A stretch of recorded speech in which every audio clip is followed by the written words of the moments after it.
Good evening, everyone, and welcome to the March 3rd meeting of the Ann Arbor City Council. If you're able, please rise and join us for a moment of silence, followed by the Pledge of Allegiance.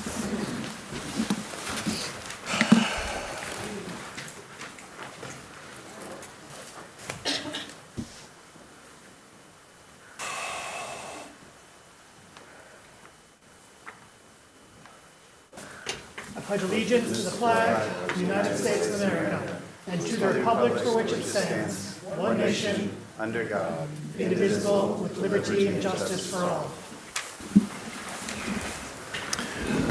Would our clerk please call the roll of council? Councilmember Dish? Yes, here, sorry. Councilmember Harrison? Absent. Councilmember Watson? here. Councilmember Malik? Here. Councilmember Radina? Here. Councilmember Godsey Edwin? Here. Mayor Taylor? Here. Councilmember Iyer? Here. Councilmember Ackman? Here. Councilmember Briggs? Absent. Councilmember Cornell? Here. We have a quorum. Can I have a motion, please, to approve the agenda? Moved by Councilmember Watson, second by Councilmember Dish. Discussion? All in favor? All opposed? The agenda is approved. In terms of folks in the house, I believe there are folding chairs over there. If people who are standing, you're welcome to stand. If you're not interested in standing, there are folding chairs over there. Please make yourself comfortable. I'll note there are a bunch of signs. Signs are perfectly fine. We do ask that signs be held at or below shoulder level so as to ensure that folks behind you can see. If you're in the back row, hold them as high as you wish. All right. Thank you very much. Do we have communications today from our city administrator? No, Mayor. Today we have, I believe, an update from the Independent Community Police Oversight Commission. Vice Chair Hoffman.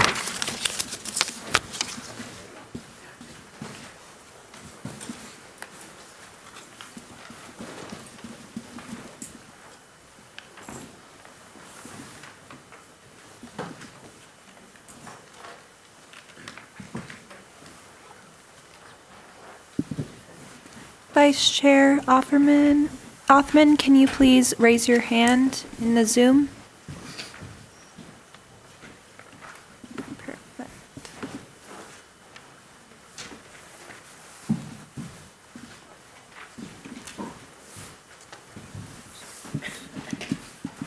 Please unmute. Go ahead.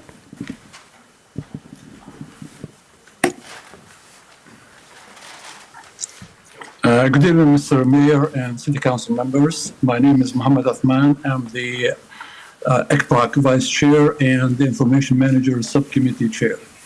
I couldn't meet at the meeting in person this evening. We just started the fasting month of Ramadan on Saturday. Chair Carter sends her greetings too. The ECPAC report updates. The commissioners are working on the 2024 annual report. We expect to have it done soon, hoping by your next April meeting, the report will be probably available to all, to the council as well as to the community. ECPAC in the recent months adopted the NICOL Code of Ethics. NICOL stands for National Association for Civilian Oversight of Law Enforcement. We are one of 30 oversight commissions that adopted the Code of Ethics, and we are the only one from the state of Michigan.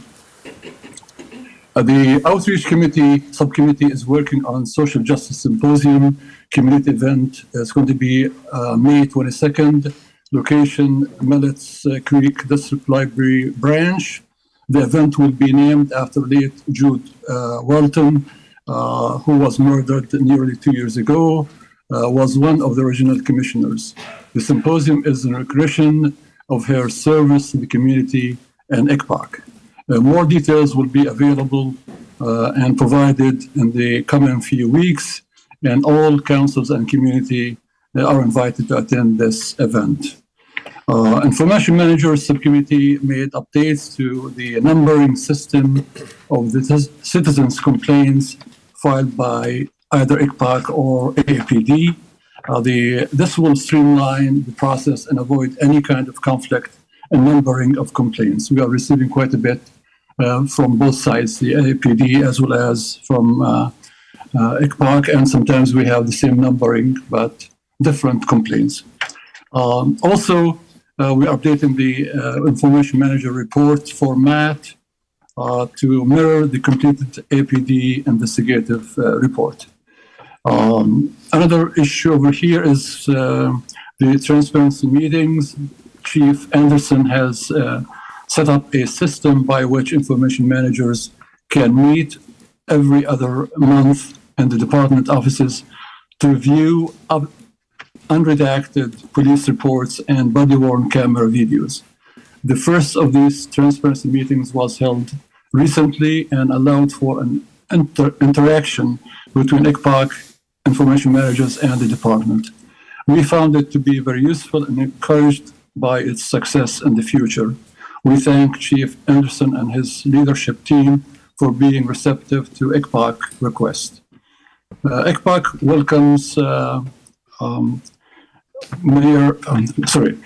ICPOC welcomes Council Member Ayer as the new ICPOC Council liaison, and looking forward to her input. On behalf of the Chair, Carter, and the rest of the commissioners, I would like to thank you for giving ICPOC the floor to present this update this evening. And if there are any issues, questions, I will entertain. Otherwise, this is our brief report. Thank you very much, Vice Chair. Grateful for you. Thank you. We now come to public comment reserve time. Public comment reserve time is an opportunity for members of the public to speak to council and the community about matters of municipal interest. To speak at public comment reserve time, one needs to have signed up in advance by contacting our city clerk. Speakers in all instances will have 3 minutes in which to speak, so please pay close attention to the time. Our clerk or the time clock will notify you when 30 seconds are remaining and when your time has expired. When your time has expired, please conclude your remarks and cede the floor. I'll note we have 29 persons signed up for public comment today. The way the public comment works is that we reserve the first 45 minutes before the meeting for public comment. That means we will run through public comment for either the first 15 speakers or for 45 minutes, whichever gives the ability to hear from more people. Folks who have signed up for public comment who are not in that first tranche will be heard at public comment overflow, which is at the tail end of the meeting. It will be on your agenda, as you see, after our closed session. Our first speaker today is Milton Baker.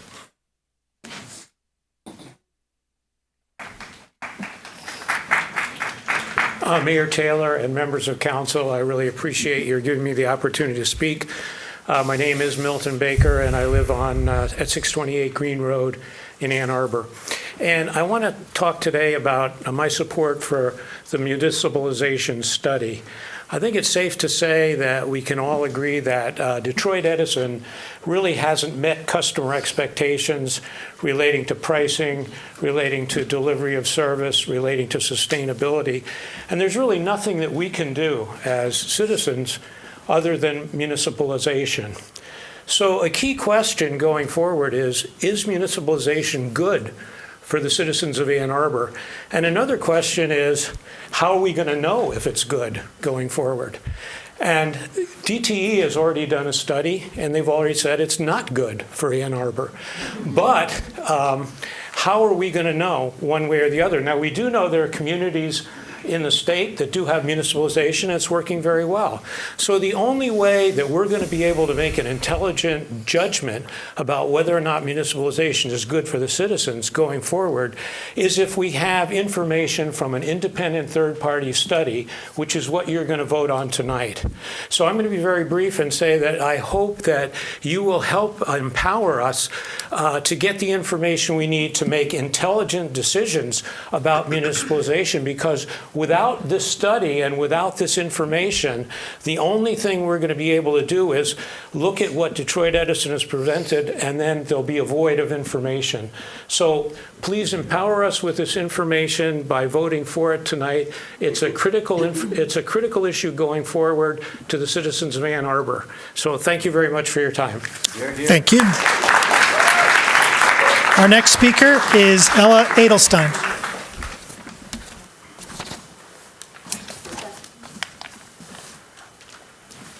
Ella Edelstein.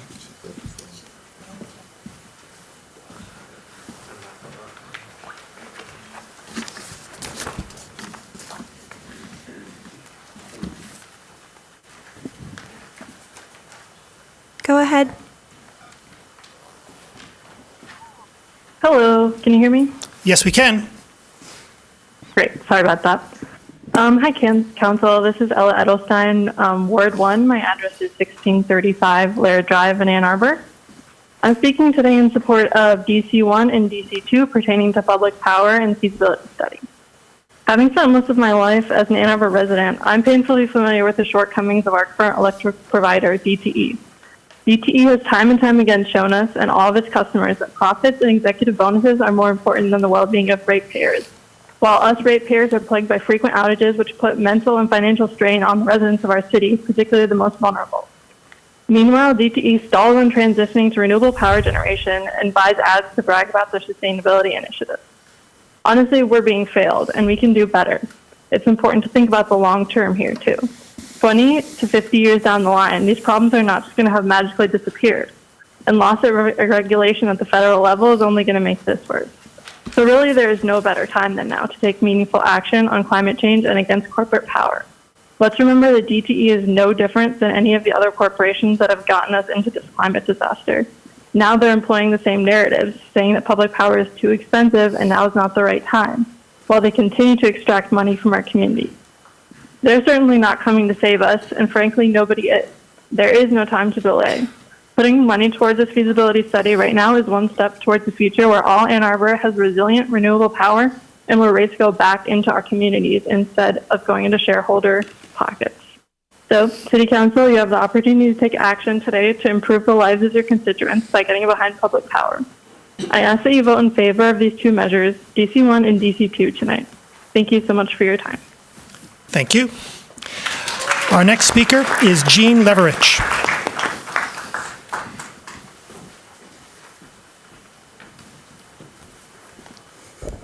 Good evening. My name is Jean Leverich, and I live on Pomona Road in the 5th Ward. And I wanted to speak briefly tonight in support of DC3 and DC4. I'm very excited about both of these proposed ballot measures.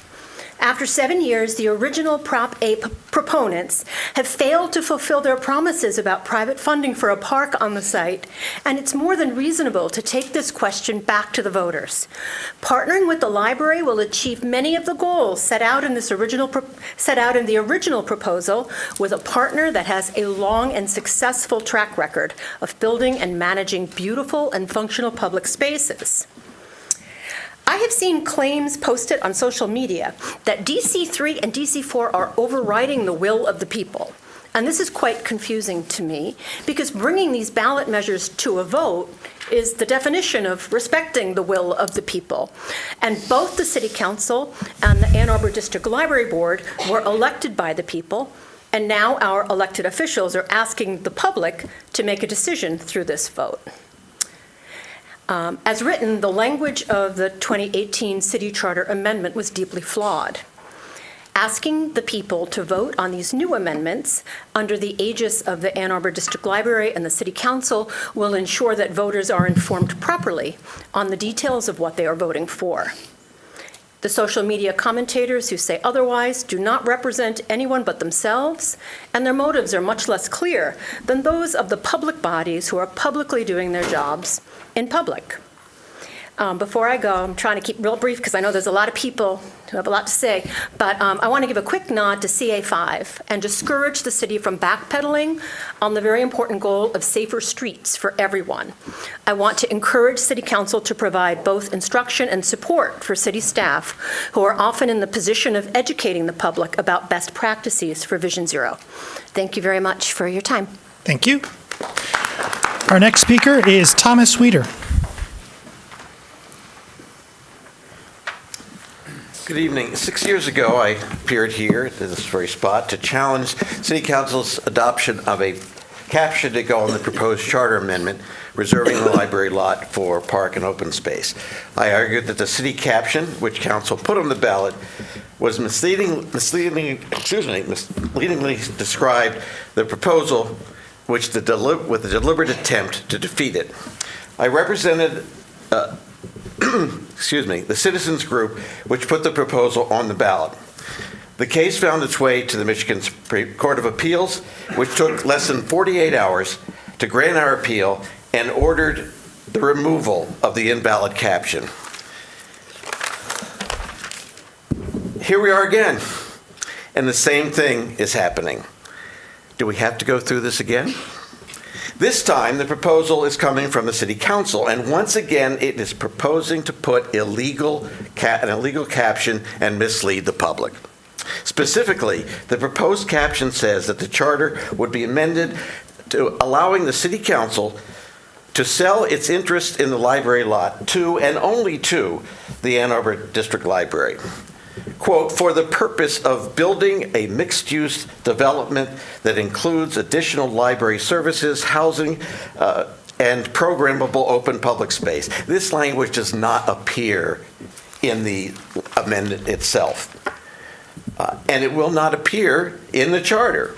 So this is supposedly amending the charter to do these things, except the proposal only says that the council may sell the property to the AADL with no restrictions on that power put in the charter.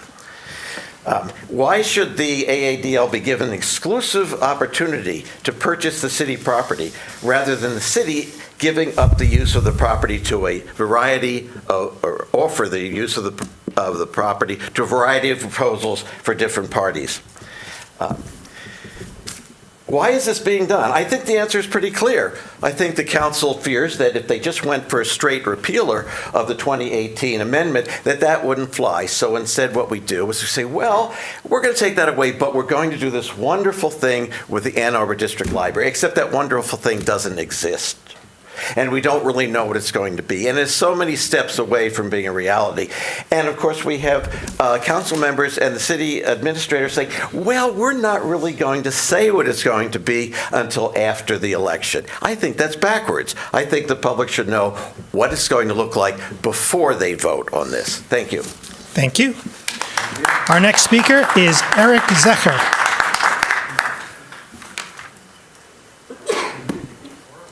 Go ahead. Thank you very much. I just wanted to start out with some kudos.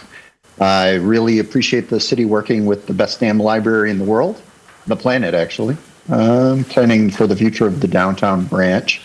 I love the ideas that have been presented so far, and I would rather not know, 100% specifics before this is going to the voters, because I feel like we don't want to tie our hands with what we can create at this place.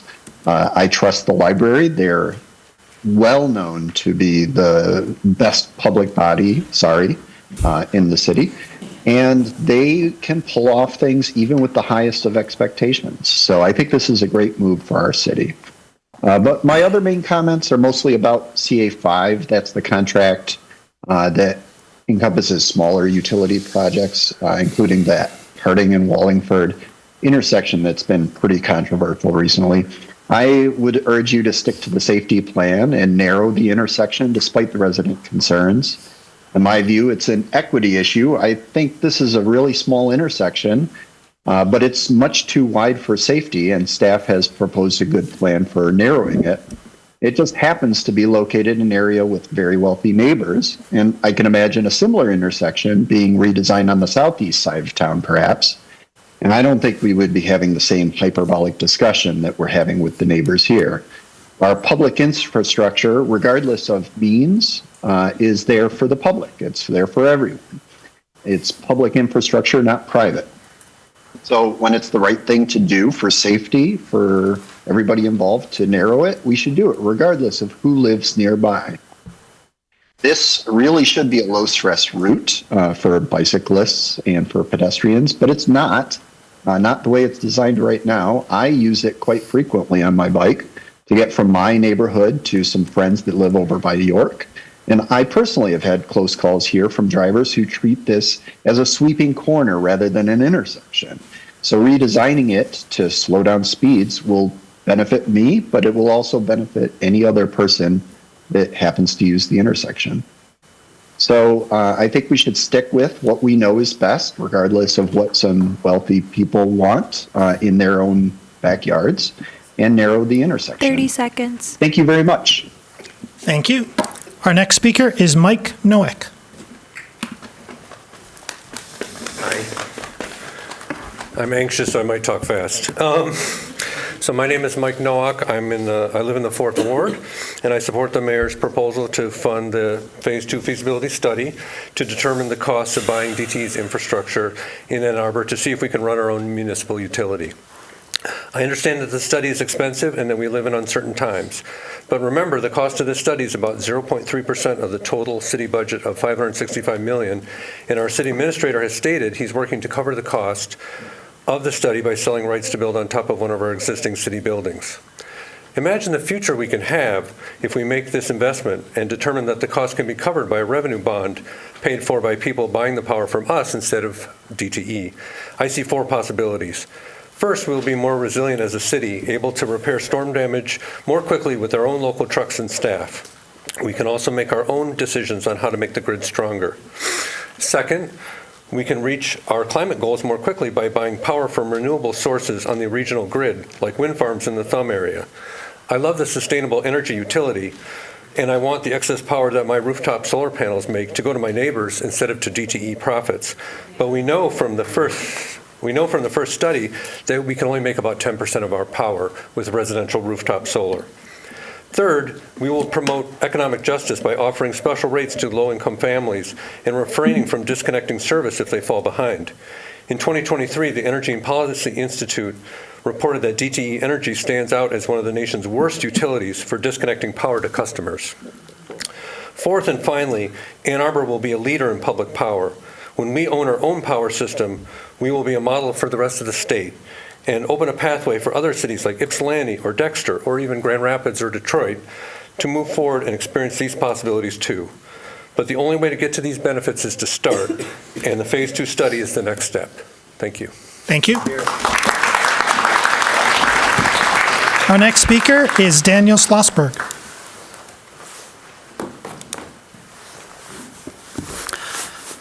DTE has commercials saying how solar friendly they are.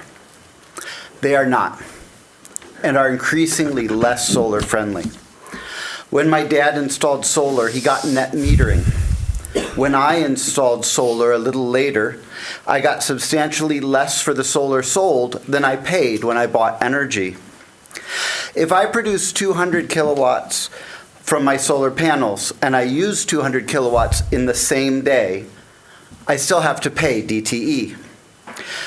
DTE used to pay 1 cent per kilowatt hour more for peak solar than it charged for off-peak energy. I bought a battery so I could charge it at night and sell it back to DTE when they needed it. DTE now charges more at night than it pays during peak demand. Either there's a need for energy during peak times and we should be paid to provide it, or there isn't and we shouldn't be charged extra during peak hours. DTE shouldn't be allowed to have it both ways. DTE blocks solar installation that would provide more electricity than a house uses. They also don't pay out in cash, but rather with a generation bank. This makes it impossible for homeowners to earn an income from solar. When I was growing up, we had 2 power outages. One when I was 5, and one when I was in college. Let that sink in for a moment. How many power outages have you had in the past year? I have battery-backed solar. I don't have power outages. But my dad only has solar and his power goes out. I tried to install a line from my house to his so he could use my battery when DTE failed to provide. DTE blocked it. My next-door neighbor has solar only. Would DTE let me help her out in a power outage they caused? No. DTE has shown again and again they do not have Ann Arbor citizens' best interests at heart. I urge the City Council to get rid of DTE with all due haste. Travis, Aisha, you represent me in the 3rd Ward. I urge you, along with your fellow council members, to do all you can to get rid of DTE. Thank you. Thank you. Our next speaker is Alex Lowe.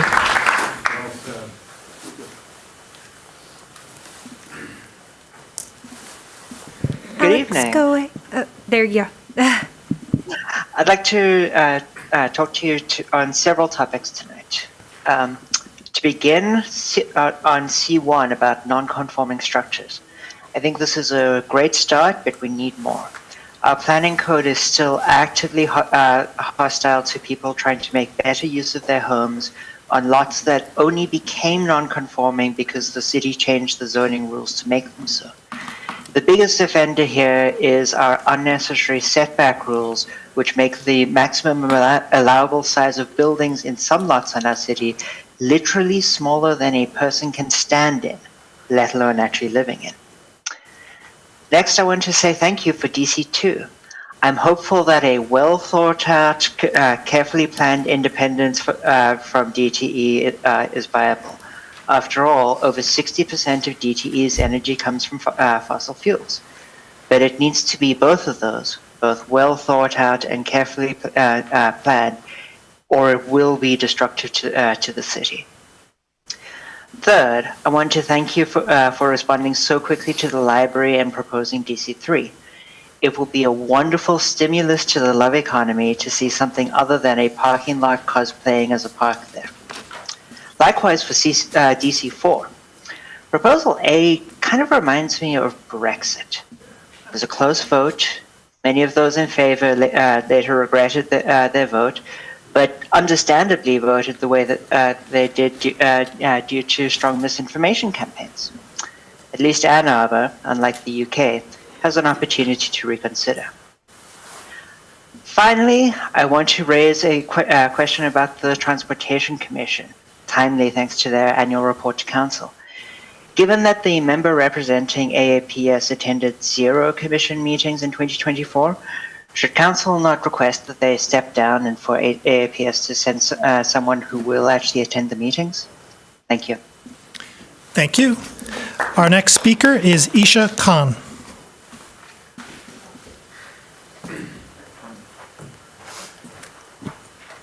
Caller, go ahead.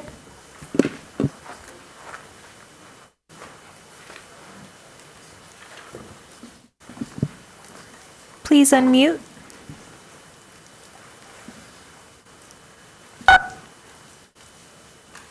Hello? We can hear you. Okay, perfect. I'm calling in support of DC1 and DC2. My name is Isha Khan, and I'm a senior at the Ford School of Public Policy. Like many young people in Ann Arbor, I'm deeply worried about climate change. The Phase 1 study made it clear. The only way we'll reach our climate goal is through municipalization. It's been the hottest year on record for the 10th year in a row. We can't take half measures. We need bold action now. The sustainable energy utility is not enough. It will only cover 10% of Ann Arbor's electricity in the next decade. We need 100%, and we need it fast. Meanwhile, DTE continues to fail us. Storms are getting worse, and we can't afford to have unreliable, unaccountable corporation in charge of our power. DTE is taking advantage of us. They were just named one of the worst offenders in the country by the Center for Biological Diversity. They target low-income communities while pulling $23 million a year out of Ann Arbor and handing it to shareholders, 14 times the cost of this study.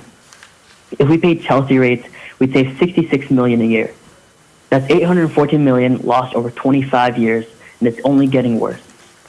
This feasibility study isn't just an expense, it's an investment. It'll pay for itself many times over. We can't let corporations and oligarchs dictate our future. We have to stand up and say enough is enough. The voice of young people in the city matters. Many of us aren't here tonight because of spring break. We are the ones who have to live with the consequences of this decision. Please invest in our future. Move forward with this study. Thank you. Thank you. Our next speaker is Gina Katz.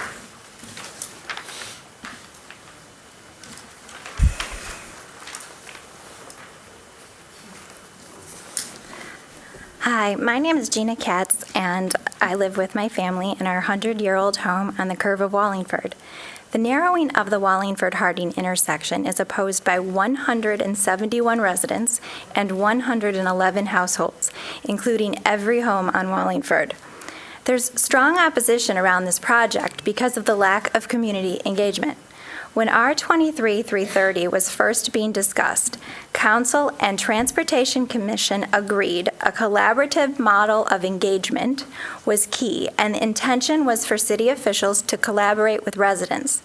Our home is one of the two homes whose property would be altered with this narrowing. In September, our neighbor saw a city employee in the street and was informed the intersection needed traffic calming and the curve would be turned into a corner. That was the first we heard of any plan to alter the road. This was not collaboration. During a virtual community engagement meeting in November, my husband and I were blocked from making comments by a city employee. Also not collaboration. At last week's meeting, we were presented with a second drawing, which clearly did not take resident feedback into consideration, as it narrows the curve significantly and happens to give our family a landscaping project. Whether we agree or disagree that the distance between the sidewalks needs to be adjusted, what is fact is that city officials have struggled to engage the community. If council would consider removing the word narrowing from the capital bid and remove the drawings, that will give us time to collaborate with engineering leadership, as it felt like that was finally possible by the end of the meeting last week. A Pioneer High School senior who lives in Ives Woods ran a traffic study because residents all know there's no traffic on Wallingford, and he wanted to prove it. He installed a high-tech camera and collected traffic data over a 6-day period.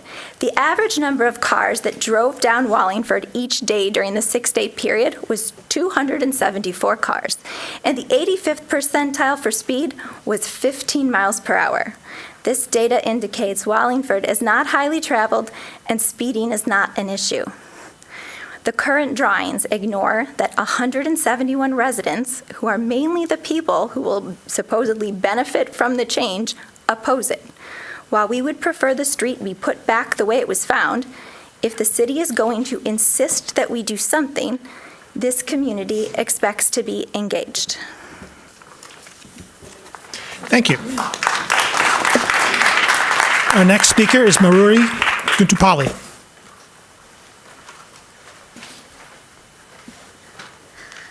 Good evening, Mayor and council members. Thank you for having us today. My name is Mayuri Guntupalli. I live at 2060 Scottwood Avenue, around the corner from the Harding and Wallingford intersection that's being discussed for narrowing. We have a 10-year-old and a 13-year-old. Our 10-year-old learned to walk around the block, including at that Wallingford-Harding intersection that's being discussed.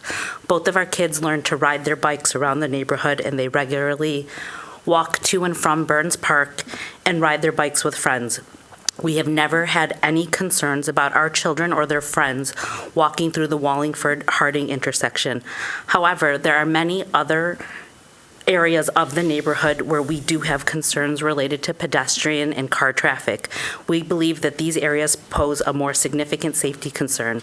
As community members, my husband and I are both asking that you take the bid for this intersection to be narrowed off the table and engage with the community around safety concerns before spending money on a change that does not pose a safety threat. There are many pedestrian safety issues that have been raised by neighbors that are in queue.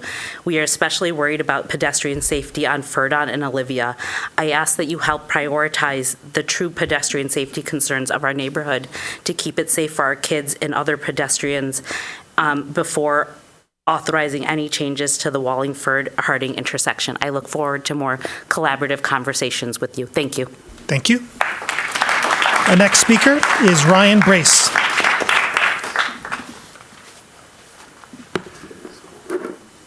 Hi, I'm Ryan Brace.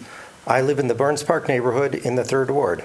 I'm a member of the North Burns Park Neighborhood Association, though I don't necessarily speak for a group.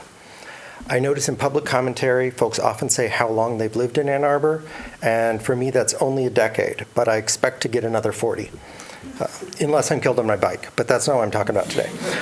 Today I'm here to speak in favor of DC4. DC4 is a step toward removing from the city charter its one and only mention of a specific piece of land. I originally voted for this because, hey, I like parks.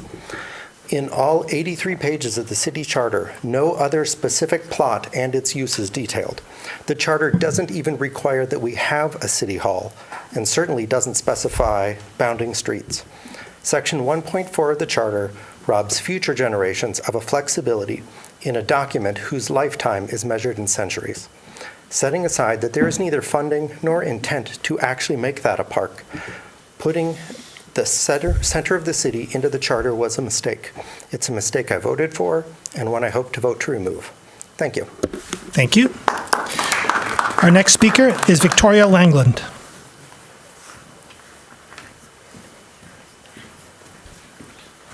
Thank you. I'm Victoria Langland. I live on Hermitage Road in Ward 3. First, thank you to any of you who read my very long letter this weekend about CA5 and the uses of Resolution 2330, especially if you read all the way down to the gold star. I appreciate that. I came here to say that the resolution that Councilmember Ackerman very carefully wrote and that this body judiciously passed is not being enacted on the ground. The requirement for collaborative participation is absolutely absent, as if that resolve clause simply did not exist. I explained some of this in my letter, and the city clerk has handed you a 2-sided document with the definition of collaborative participation that the resolution used, which is on one side, and on the other, a side-by-side comparison of the speed calming process as it existed before 2330 and how it took place for the Harding and Wallingford intersection and how it might take place for other intersections in other neighborhoods if this process continues in this way. Note how residents have not been invited to collaborate and have instead been sidelined from this decision-making throughout. And take note especially of how the contract that you are being asked to vote on today was sent out to bid in the middle of this already flawed process rather than at the end. This is why we are writing you long emails, we are attending meetings en masse, and we are showing up here to speak for 3 short minutes begging someone to listen. And it's because no one has listened to us, has even tried. The second document in your hands is the criteria that the Transportation Commission used when deciding whether or not to undertake traffic calming in the past. They had a well-considered data-driven metric for doing so, and petition projects required a minimum of 10 points just to qualify.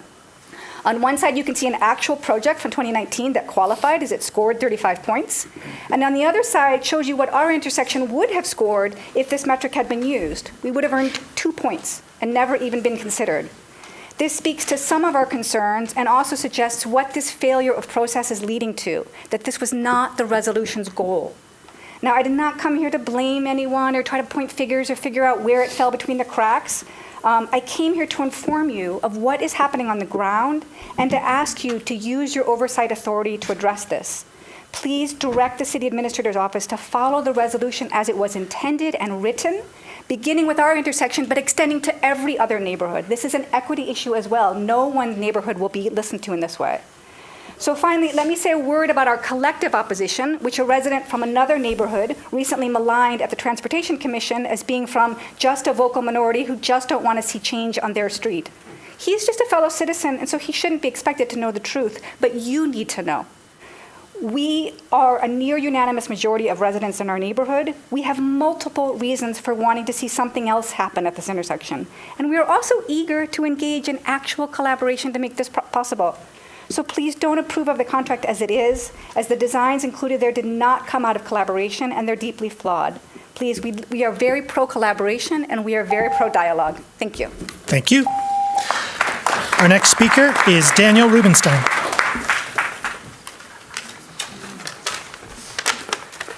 Hi, my name is Dan Rubenstein, and I'm a resident of Ann Arbor.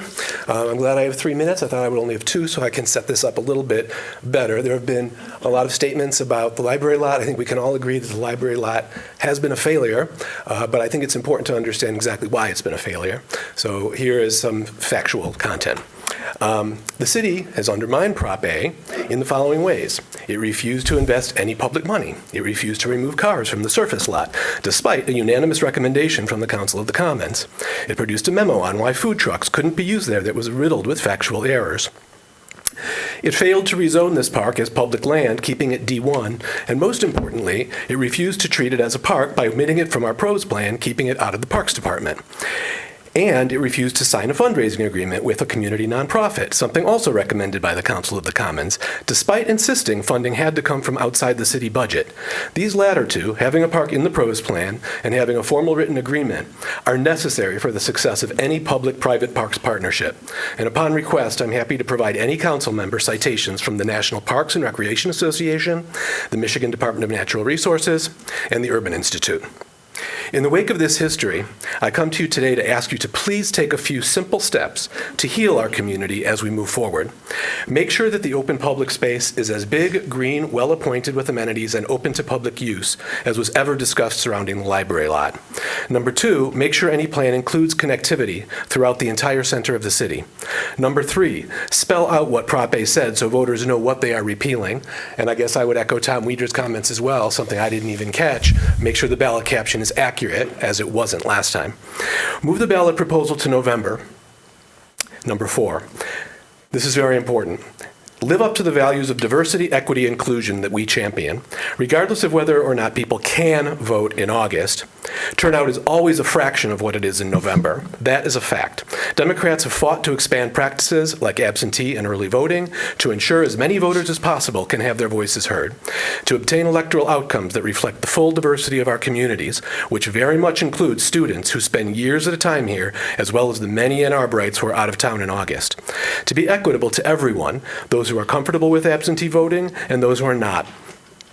A project that's languished for a decade, these discussions predate Prop A, can wait 3 more months to fulfill these important Ann Arbor values. Failure to do so would rightly be seen as an attempt to exclude certain voters, to limit democracy, to rig the system for a preferred outcome, no better than gerrymandering or Republicans. It doesn't matter if it changes the outcome. That's not the point. The point is, principles matter. The way we play the game matters. Democracy matters. I ask you to partially remedy the years of obstruction by enabling as many Ann Arborites as possible to decide whether it is time to alter Prop A's vision. Hold the vote in November. Thank you. Thank you. Our next speaker is Ross Smith. Hello. I'm Ross from Ward 5. I'm in support of DC3 and DC4. I liked Ann Arbor so much I moved back. I have decades to go in the city. I have small library-loving children. It sometimes feels like I live there already. I voted for Prop A way back when, and frankly feel lied to about it. It's an understatement to say I regret my vote. We lost years of sorely needed development, while they smoked more green in their meetings than made progress on creating one. Please don't let the obstructionist, self-serving agenda stop us from bringing this back to the voters and giving us the opportunity to correct our past mistakes. I work from the library today. It's excellent to have a third space. I love our library and want to see what they can do with a modern building. They already do a lot of their best with what they have, and a modern space will do for the needs. They'll also support our Vision Zero goals. Putting housing on top of it means fewer cars. With all the great programming downstairs, able to walk everywhere. It's chef's kiss. How do I sign up?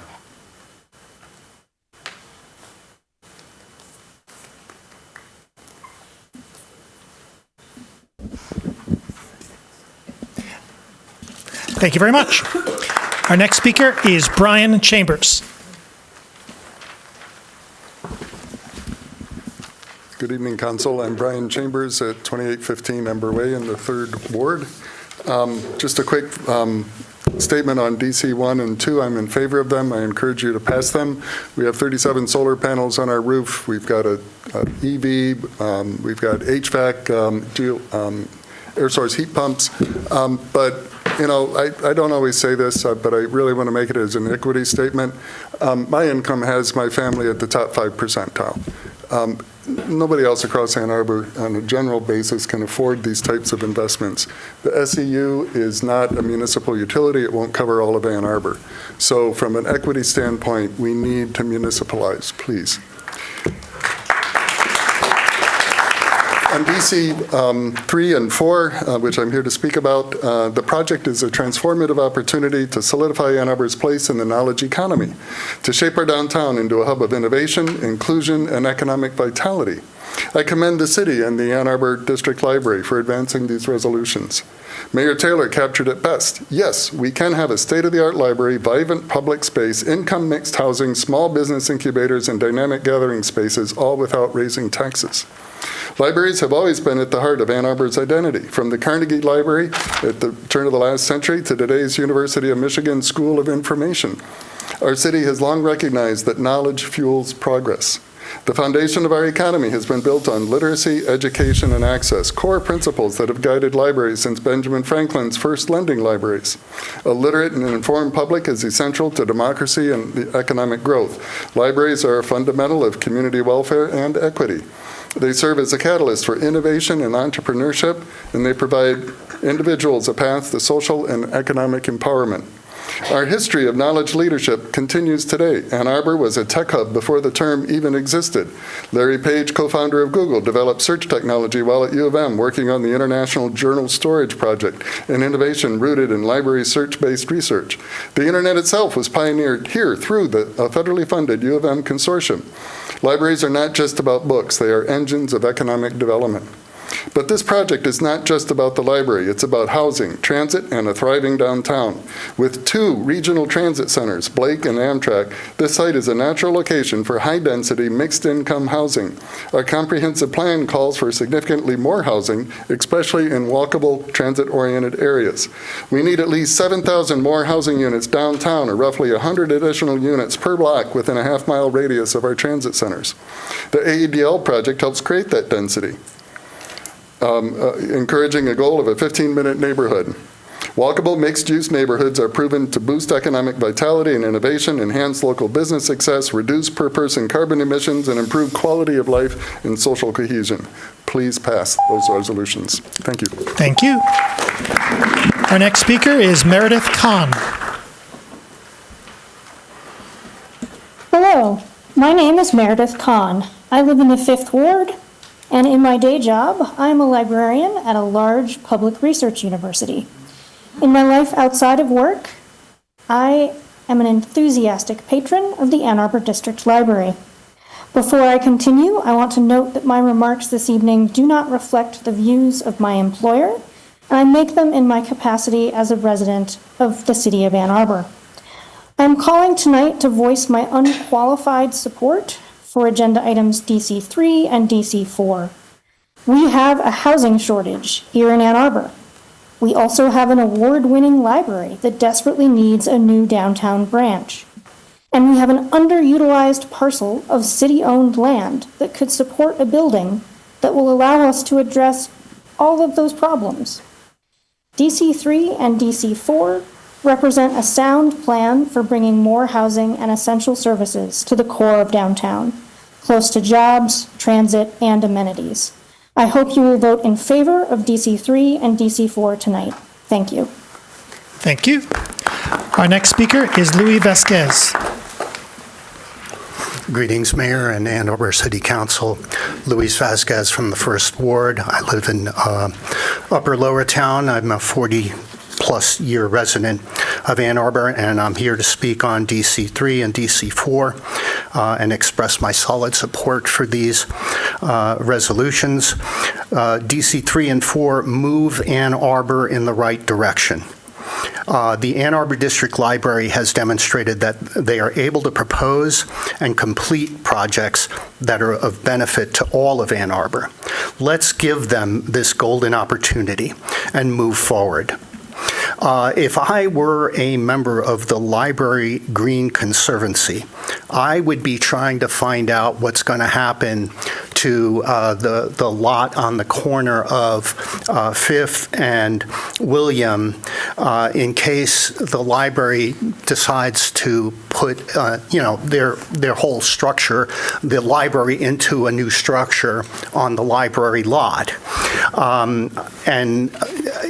That may be the opportunity to put a park without encumbrances, of having to deal with the structural engineering aspects of the library lot.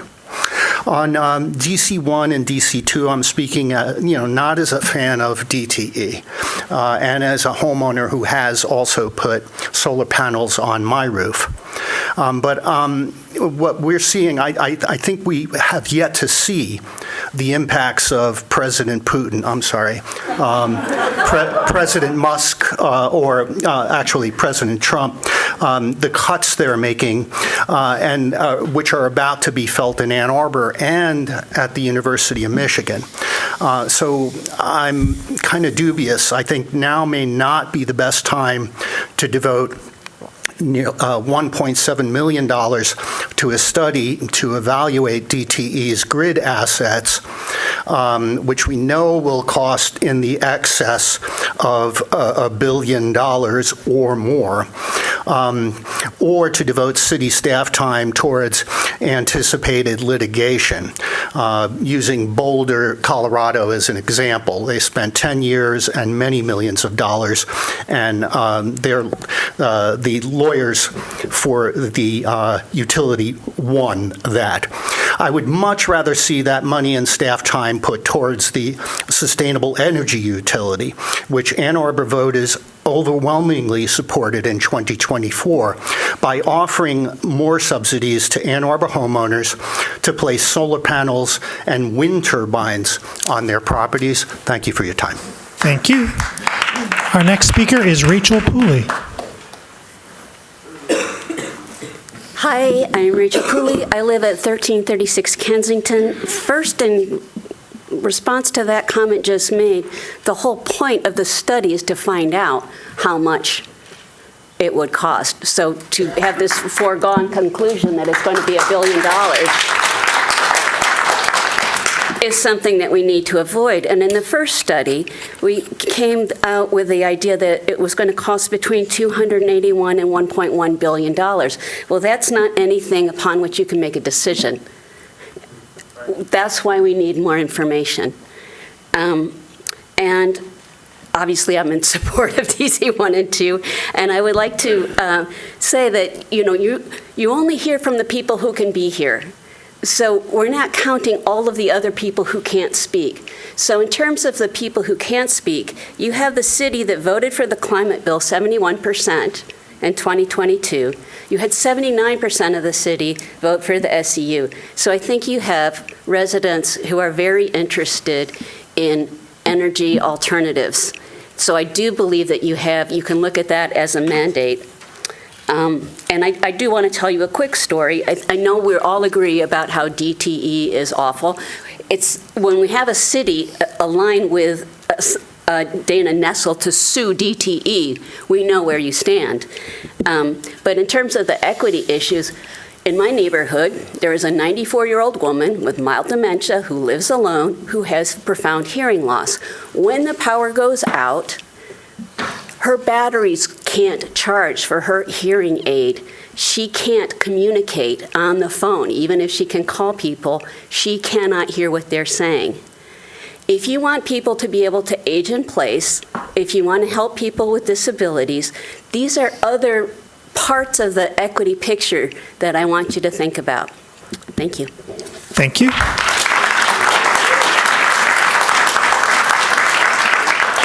We have reached 45 minutes of public comment. The balance of public commenters will have their time to speak before council and the community after our closed session. Are there communications today from council? Councilmember Malik. I had the distinct privilege today of attending day one of the two-day National Farm Stop Conference hosted here in Ann Arbor. Seeing so many folks engaged in strengthening our nation's food system was truly inspiring, as was seeing our own Argus Farm Stop leading the way. I'm excited to see what comes on day two of the conference, but I know the future of our local Ann Arbor food system is in good hands. If you have the means, please support your local farm stop as well as your local farmers. I also wanted to thank Ann Arbor Police Chief Andre Anderson and his team for joining me and Councilmember Watson at our Ward 2 listening session last weekend. We had great turnout and wonderful engagement. Along the same lines, Councilmember Watson and I are hosting our next Ward 2 listening session on March 22nd, a Saturday, from 3 to 4 p.m., once again at Traverwood Library. Thanks. Further communication from council?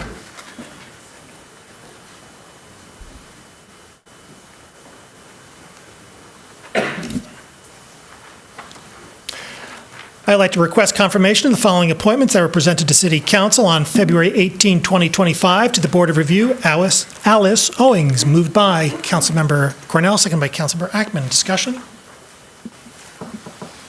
All in favor? All opposed? It is approved. We have before us the consent agenda. May I have a motion, please, to approve the consent agenda? Moved by Councilmember Udina, seconded by Councilmember Dish. Discussion of the consent agenda. Councilmember Udina. I'd like to pull CA5, please. CA5. Councilmember Dish. I would just like to say a couple of things about two items without pulling them. CA7, I would like to express gratitude to the estate of James Robert Packard for a gift of $117,000, which he designated for tree maintenance and that Public Works staff will use to increase the budget of routine street tree pruning. And that's above all very important support for healthy trees. I was planning to call this out before I saw it called out in Councilmember Briggs' newsletter. Now I'm going to quote Councilmember Briggs, because she recognizes the Packards with these very beautiful words, thanking them for their generosity and, quote, for their desire to tend and care for our community, even after they could no longer be direct beneficiaries. I thought that was lovely. I also want to say CA10, I'm so excited. This is a resolution that grants Avalon Housing $100,000 from the Office of Sustainability. And that $100,000 is the amount required in city matching funds to accept a $600,000 grant from the Michigan State Housing and Development Authority, from MISTA. Those funds will enable Avalon to improve the accessibility and energy efficiency at Stimson Apartments, a 23-unit apartment complex that houses people who earn below 60% area median income. This is a great example of many things the city is doing well. It's a successful grant application to state government. It's a successful collaboration between OSI and our affordable housing partners. And it's a great example of how the staff leverages city dollars to bring in more dollars for resident priority projects. In this case, we see $1 becoming $6. And this is possible because we are careful stewards of city resources. Thanks. Further discussion on the consent agenda? All in favor of the consent agenda with the exception of CA5? All opposed? The consent agenda with the exception of CA5 is approved with 10 council members present, all voting in the affirmative, thus satisfying the 8-vote requirement with respect to CA2, CA3, CA7. CA5, resolution to approve a construction contract with Bailey Excavating, Inc. for the 2025 miscellaneous utility projects and to appropriate $3,473,600 in contributing funds. Moved by Councilmember Udina, seconded by Councilmember Iyer. Discussion, please. On CA5, Councilmember Udina. Oh, I believe there's thank you very much. I believe there's an introduction.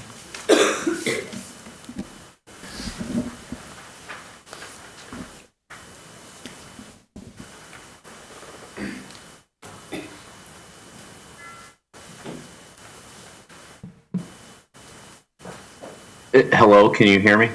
Yes, we can. Okay, thank you. Sorry, this is Nick Hutchinson, city engineer. We had some questions come in about this item, and I want to start out here with just a quick overview of the project. The 2025 miscellaneous utility project consists of several smaller projects across the city that have been combined together for increased efficiency. One of these locations included in this project is Harding Road, which consists of the installation of a new water main and sanitary sewer and resurfacing of the roadway. Because the intersection of Harding and Wallingford will be torn up to make these connections, staff has proposed making safety improvements to the intersection. Several questions on this intersection work have been received, and I'll address those directly as follows. The first one, while not in the resolution/contract, the staff memo indicates a narrowing of Wallingford-Harding intersection. At the community meeting last week, it seemed that design decisions were not finalized, and staff agreed to consider other calming options, including things like neighborhood-style roundabouts, speed humps, etc., to achieve safety goals. So the first question related to that, is the design finalized? The answer to that is no. Staff is currently evaluating additional concepts to achieve the safety goals at this location that will better incorporate feedback from the residents. Second, if not, what is the process for finalizing the design?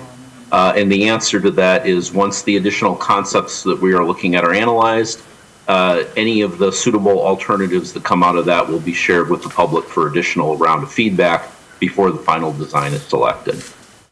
The second question, it seems the motivating factor in redesigning the Harding-Wallingford intersection is driven by Resolution 23-330, the resolution to adopt an improved neighborhood traffic calming program. Are there any traffic calming program dollars being used on this project? The answer to that is no. The formal traffic calming program has its own budget, and that is reserved for resident-initiated petitions.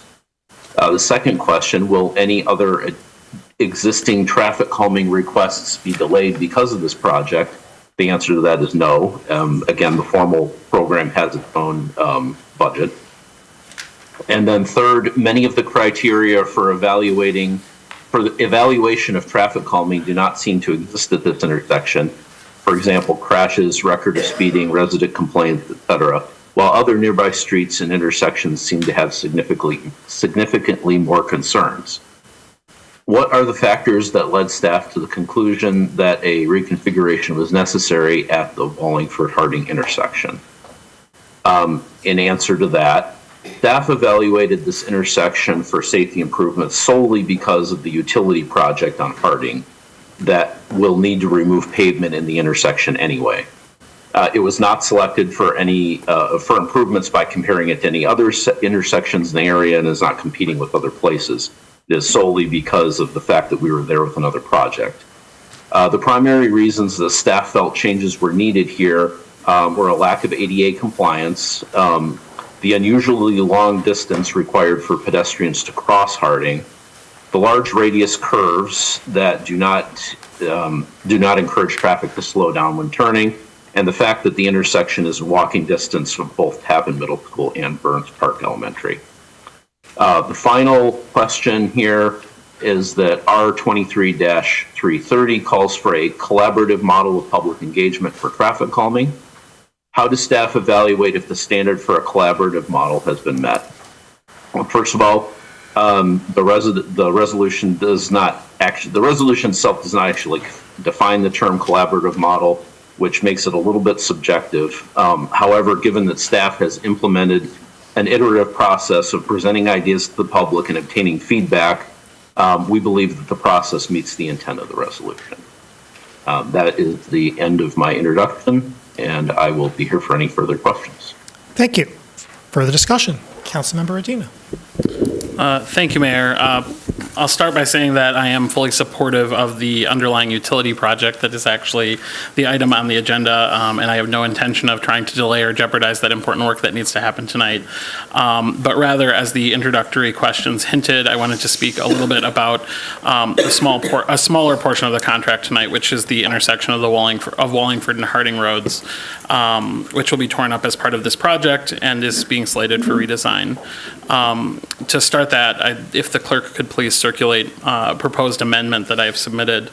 I will move that to amend CA5 to adjust the language in one of the memos, project bullet points, which now reads Wallingford-Harding intersection safety, to now read Wallingford-Harding intersection safety improvements instead of the existing narrowing of Wallingford-Harding intersection, and further to add the following resolved clause to the resolution. Resolved that the city administrator is directed and authorized to continue to engage and collaborate with the public and make a final decision on final plans for Harding and Wallingford intersection safety improvements. Is there a second? Councilmember Gaziano. Councilmember Medina. Thank you. So if adopted, these changes are intended to better reflect the current status of the project, as final design decisions, as we've just heard, have not been made. At a public meeting just a week ago, while 2 designs were presented that would narrow the intersection, staff committed at that meeting to further explore additional alternatives to the final design, including things like a neighborhood-style roundabout, speed humps, and other options that may achieve safety goals without narrowing an intersection that many residents feel is a defining characteristic of their neighborhood. As we heard in public comment, to date, 171 residents in the neighborhood have signed petitions opposing the narrowing of this intersection, and in my conversations with them have expressed frustration with the public engagement process that has not always met the standard of a collaborative model. With that said, I will also note that both the tone and tenor of this conversation has gotten a bit out of hand. At times, staff has been met by some residents throughout this process in ways that I also find unacceptable. Staff is responsible for carrying out the direction of council, and so I do encourage residents who object to staff decisions, behaviors, and actions to direct those to council and to the administrator. This amendment is an effort to restore some trust in this process, to reaffirm that the final design decision for this intersection is not decided, and to provide the city with additional opportunities to engage the public collaboratively and to develop a final plan for the intersection in full consideration of that public feedback. Further discussion of the amendment? Councilmember Gaziano. I want to thank Councilmember Redina for your work on this and also for the residents on Harding and Wallingford who have consistently kind of told us what's happening and the lack of engagement that was happening. I agree that, you know, the tone and the tenor of conversations recently has not really met our standard of community engagement, and we're hoping that these changes will better reflect what both residents want and what the city needs. Further discussion? All in favor of the amendment? All opposed? Want a roll call? Let's roll a roll call vote, please, starting with Councilmember Malik. Yes. Just kidding. Councilmember Redina? Yes. Councilmember Ghazi Edwin? Yes. Mayor Taylor? Yes. Councilmember Iyer? Yes. Councilmember Ackman? Yes. Briggs absent. Councilmember Cornell? No. Councilmember Dish? Yes. Councilmember Harrison? Yes. Councilmember Watson? Yes. Approved. Further discussion of the main motion as amended? All in favor? All opposed? It is approved with 10 council members present as amended, all voting the affirmative, thus satisfying the 8-vote requirement. We come now to a public hearing. Public hearings are opportunities for members of the public to speak to council and the community about matters of municipal interest. To speak at a public hearing, one need not have signed up in advance. However, your speech at the public hearing must relate to the specific subject matter of the public hearing. That is to say, the item on the agenda to which the public hearing relates. Speakers in all instances, both here and online, will have 3 minutes in which to speak, so please pay close attention to the time. Our clerk or the time clock will notify you when 30 seconds are remaining and when your time has expired.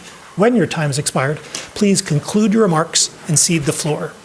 Public hearing number 1, an ordinance to amend Chapter 55 zoning, rezoning of 0.6 acres from R1C Single Family Dwelling District to PL Public Land District Park at Dexter Road and Siebel Drive, rezoning 2570, 2576, and 2582 Dexter Road. Is there anyone who would like to speak at this public hearing? Pardon me, is there anyone in-house who would like to speak at this public hearing?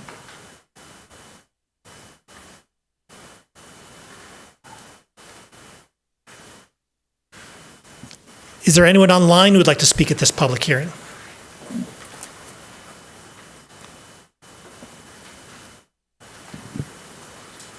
Nobody online with their hands up, Mayor.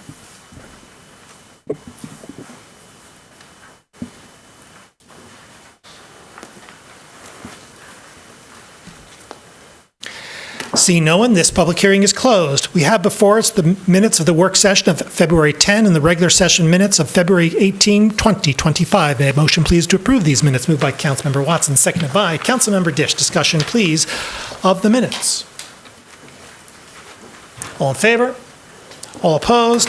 The minutes are approved. B1, an ordinance to amend Chapter 55, zoning, rezoning of 0.6 acres from R1C Single Family Dwelling District to PL Public Land District Park at Dexter Road and Siebel Drive, rezoning 2570, 2576, and 2562 Dexter Road. Moved by Councilmember Dish, seconded by Councilmember Cornell. Discussion, please, of B1. Councilmember Dish. Approval of this resolution will rezone this 0.6 acre parcel from R1C to public land, so that it can be used for public parkland. The proposed rezoning is consistent with the adjacent zoning, the surrounding land uses, and the city's comprehensive plan, and therefore we can feel just great about approving it. It will also make it possible to restore a basketball court to the community living at West Arbor, which is a 42 townhome and Arbor Housing Commission site adjacent to these parcels. That basketball court was replaced with a little kid playground about a decade ago when the Housing Commission site was redeveloped. Although the playground was welcome and little kids are great, the basketball court was missed. So it is exciting to bring it back. Further discussion of V1? All in favor? All opposed? It is approved. C1, an ordinance to amend Section 532.2 of Chapter 55, Unified Development Code of Title V of the Code of the City of Ann Arbor, nonconforming structure. Moved by Councilmember Dish, seconded by Councilmember Watson. Discussion, please, of C1. Councilmember Dish. This is a proposed amendment to the UDC, the city's development code, that will make it less burdensome to alter nonconforming structures. People make some of these alterations sometimes to accommodate greater residential density. Alterations to nonconforming structures frequently come before the Zoning Board of Appeals, and over the last 10 years, the ZBA has approved nearly all of them. That record suggests that our current standard is misaligned with our current practices and priorities. And when we have that kind of misalignment, it unduly burdens residents and misallocates staff time. So the amendment specifies 4 conditions that must be met to allow an alteration to any type of nonconforming structure. You can read those conditions in the text of the ordinance, but I'll give you a few examples of projects that would no longer require ZBA approval. One would be adding habitable space to a basement or attic, provided you don't change the footprint of the nonconforming lot. Second, making an addition that adds floor area, which pretty much is what an addition does, to an existing house, and that existing house does not currently meet the setback requirements, the addition doesn't make that nonconformity any worse. And finally, putting a 1-story addition on top of a ground floor story that is nonconforming. The 1-story addition does not increase the nonconformity. So if you think all those things are fine to go forward without ZBA scrutiny and time staff takes to prepare and et cetera, please join me, the Zoning Board of Appeals, and City Planning Commission in recommending, actually enacting approval. They recommended we should enact. Further discussion? Councilmember Ackman. Thank you. I'm the council liaison to the ZBA, and we actually initiated this because we see request after request after request that fits in this category of things, and the ZBA was getting very frustrated at constantly approving them. You mentioned the kind of cost and staff time, but this also comes with a real cost to people who want to make these changes. So to see, people come in for similar requests that don't increase nonconformity, knowing that you're putting them through this expense and quote-unquote uncertainty, even though we have approved them all in the 2 years that I've been on the board. This is just a really positive change, and it's something that the ZBA has been really wanting for a long time. So I'm very excited to see this come forward, and we'll be supporting it. Further discussion? All in favor? All opposed? It is approved. DC1, resolution to approve a professional services agreement with New Gen Strategies and Solutions, LLC, to complete an electric grid assessment valuation and municipalization study in the amount of $1,728,000. Moved by Councilmember Redina, seconded by Councilmember Dish. Discussion, please, of DC1. Councilmember Malik. I want to thank everyone who came here tonight to voice their thoughts on this agenda item, as well as the many folks who have emailed or talked to me in person over the past few months. I know I'm not alone in saying that I've been contacted a lot about this topic. This is a topic that makes me proud to live in Ann Arbor. Utilities and possible municipalization is a very complex topic, but that has not stopped everyone and their mother from voicing their detailed thoughts on the matter, and for that I am grateful. I approached tonight's decision leaning on a handful of assumptions. First, the service provided by investor-owned utilities is not adequate. Their service record has provided us some of the most expensive but least reliable power in the country. Second, the state is the legal regulator of utilities in Michigan, but for a variety of reasons, the state will not go beyond business as usual. State authorities will not be coming to the rescue to force our utilities to do better. Third, our investor-owned utilities use a portion of our monthly energy bills to lobby elected officials. This lobbying helps lock in the status quo of minimal regulation at the state level, as well as additional lobbying against a host of other good environmental legislation that we support here in Ann Arbor. Lastly, therefore, local municipalities are on our own to find solutions. Given this reality, we owe it to ourselves to explore every potential option to solve our energy needs, of which there are several, including tonight's decision to further steps towards full municipalization. I believe tonight's vote for a Phase 2 study is a crucial step to determine where we go as a city. While it comes at a substantial price tag, I see this study as a short-term cost that could come with a long-term gain. I don't know the answer to what Ann Arbor should do with respect to the future of our electric utility, but I do know passing DC1 and DC2 tonight will help me make an informed decision on whether pursuing full municipalization is worth it or whether we should pursue other alternatives. Because of this, I plan on voting yes on this resolution tonight. Councilmember Redina. Thank you, Mayor. As we can see here tonight, this is a topic of broad community interest and discussion. For years, our constituents, our advisory bodies like the Energy Commission, and this body itself have engaged in discussions about the prospect of municipalization. At the Energy Commission, earlier in my first term, we heard presentations from representatives in places where municipalization was successful, like Winter Park, Florida, and from places where they were not, like Boulder, Colorado. Of note, Boulder representatives indicated to us that if they could do it all over again, knowing they would lose their fight, they would. Because even without achieving municipalization, they forced Xcel, their version of DTE, to make considerable concessions, achieving huge investments in improving their infrastructure, renewable energy, and reliability of their grid, and setting ambitious climate goals like an 80% carbon reduction and fully retiring coal generation by 2030 and 100% carbon-free energy by 2050. Last year, voters right here in Ann Arbor embraced a smaller scale muni through a sustainable energy utility. And while I too have questions about the financial feasibility of full-scale municipalization, this vote is about getting honest answers to those questions. It's about providing an independent analysis on which the city can rely to understand the true costs of municipalization. And it's about ensuring that the city continues to have a seat at the table and is well prepared as this conversation continues. And I'm confident that regardless of the outcome of tonight's vote, it is clear that this conversation and movement will continue. With the state government failing to authorize community choice aggregation, legislators of both parties failing to hold DTE accountable, and the Michigan Public Service Commission unconscionably approving rate increase after rate increase despite objections from all over the state, including from cities like ours.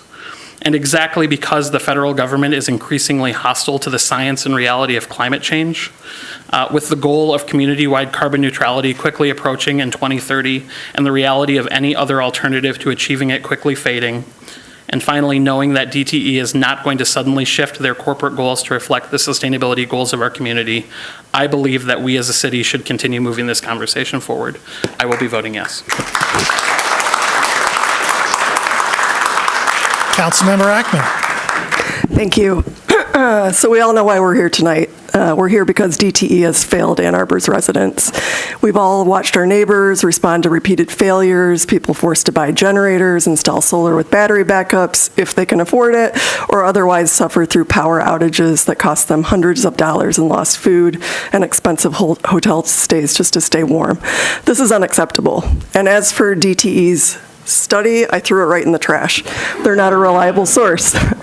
But we do know some things from the study that was conducted as part of the Phase 1 study. We know that the priorities of our residents are reliability and cost. And I think that these priorities have to guide the decisions that we make in this respect.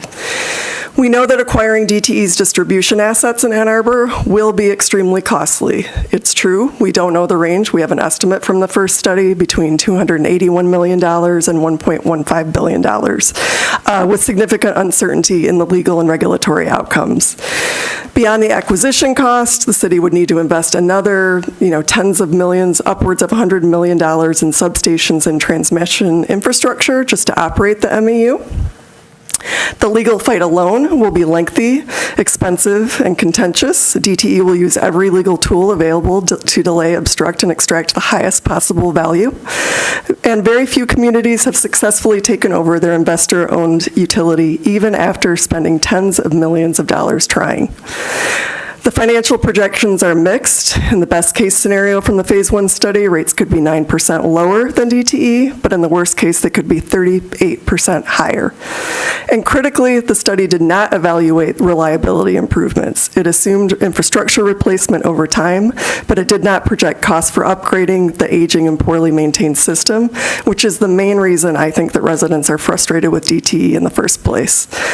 Now we're being asked to spend $2 million in a Phase 2 study, double the initial estimate of $1 million. But what is this going to tell us that we don't know, and where is it going to get us? I don't think Ann Arbor's situation is like the other municipal utilities that it's being compared to. Advocates frequently point to Chelsea, Lansing, Traverse City, Wyandotte, Holland, noting that these cities have lower rates and better reliability than DTE. All true. But we can't pretend the Ann Arbor situation is comparable to cities that created their municipal utilities in the late 1800s and early 1900s. Those cities built their grids from the ground up. They didn't have to buy out an entrenched investor-owned monopoly that has every incentive to fight a takeover at every turn. They have spent over a century maintaining and modernizing their infrastructure. Ann Arbor would be starting out by purchasing a deteriorating system that needs billions in upgrades. So spending $2 million on another study doesn't change these facts, nor does it promise an outcome that we want, one that will deliver reliability and deliver on the cost concerns that matter most to residents. So I want to be clear, I support taking bold action on climate action and clean energy. I support local renewable generation and reducing our dependence on DTE. But I think rather than focusing on buying the grid of the past, this crappy grid, we need to focus on investing in the grid of the future. This is why I'm voting no. Councilmember Iyer. Thank you. I'll be brief. I'll be supporting this tonight for two main reasons. One, philosophically, I believe in public power. I believe that Power is a necessity, like water. It is not something that should be profited from. I grew up in Lansing under the Board of Water and Light system, and always appreciated that the money that was generated was reinvested into the system rather than going to shareholders who live elsewhere. So philosophically, that's where I am on it. If I had been on the city council when we were initially setting up this system, I would have done it as a public entity. I certainly appreciate concerns that have been raised both by one of my council members, at least so far, and others in the community about the overall cost, the long road ahead for this endeavor, and frankly, the uncertain times that we're in right now. For my part, I just feel like I've supported this from the beginning. I recognize that it does have strong support in the community, particularly from a lot of constituents in my ward, and I need to keep my word. So even if I'm feeling a little less certain about it right now with what's going on at the federal level and even at the state level in terms of our funding, I want to make good on the promises that I've made, and continue to support this. And I think it's going to provide us with a lot of great information that we will need to make an informed decision afterwards. So, I don't think that we're there yet with the first study. We need a lot more information. So, for these reasons, I will be supporting this tonight. Councilmember Dish. I am so pleased to see this room tonight so full of thoughtful, committed, passionate activists. I am grateful for your work, but I will be voting no on this item tonight. I have not personally reached a judgment for or against municipalization, and I share your belief that if I and other residents are to vote up or down on municipalization, we need more information. And I also believe that a Phase 2 study would offer important information to help us thoughtfully consider that vote. But municipalization is a long road, and in the current political climate, an investment of this size to initiate that journey puts at risk critical work that the city is already doing right now on the ground to decrease Ann Arbor's carbon emissions and lower energy costs for Ann Arborites who can least afford to pay too much for power. I'm talking about the work of the Office of Sustainability and Innovation in the Bryant neighborhood that is having measurable results. It is lowering energy bills for our most vulnerable residents by improving energy efficiency in their households. The cost of that, $200,000 annually. The source for that, federal government funds with a local match. The uncertainty, we don't know if we will lose these funds. Certainty, we know that there will not be any more of them. Here's a place where a piece of this $2 million investment could ensure that this work continues going forward, not that I'm pre-committing funds.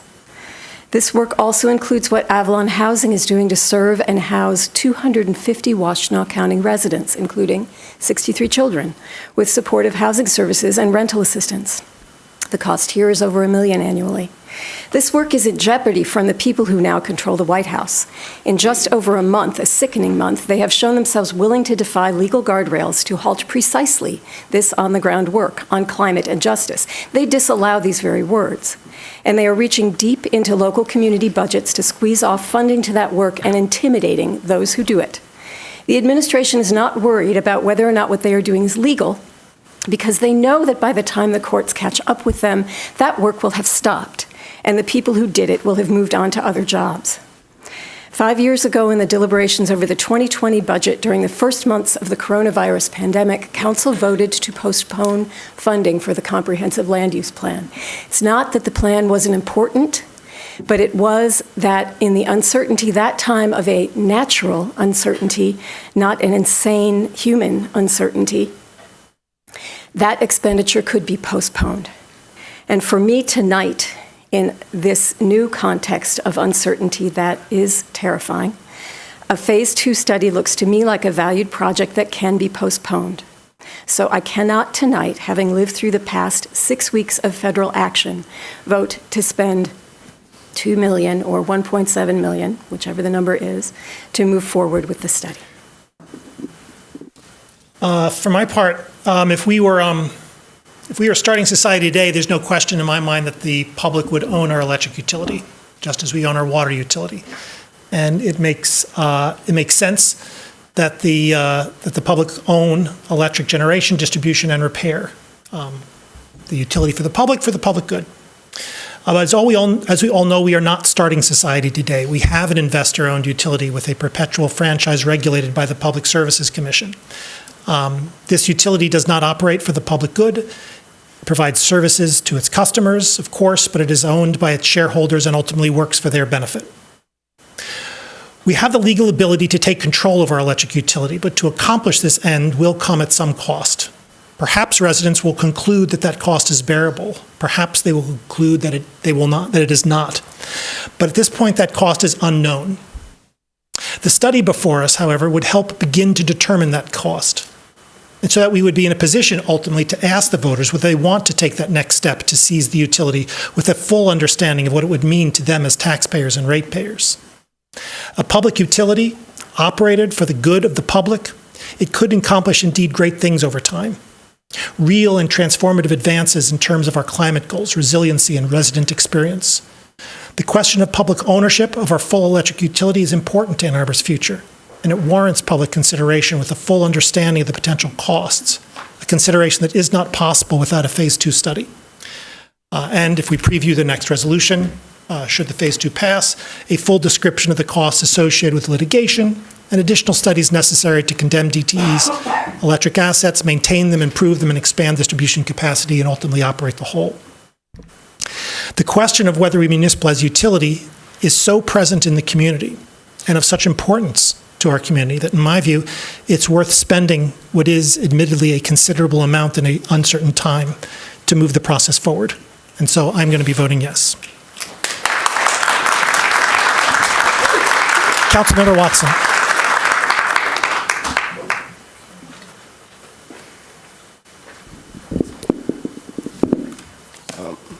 Looking around this room is enough to tell you that there are many in this community who want more information on the question of municipalization.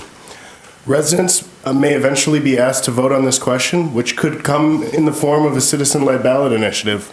Approving DC1 would allow the city to give residents an authoritative source on the cost of municipalization. There's no question that there is much uncertainty ahead, and $1.7 million is a significant sum, but I'm more comfortable with it because of the way it has been budgeted for.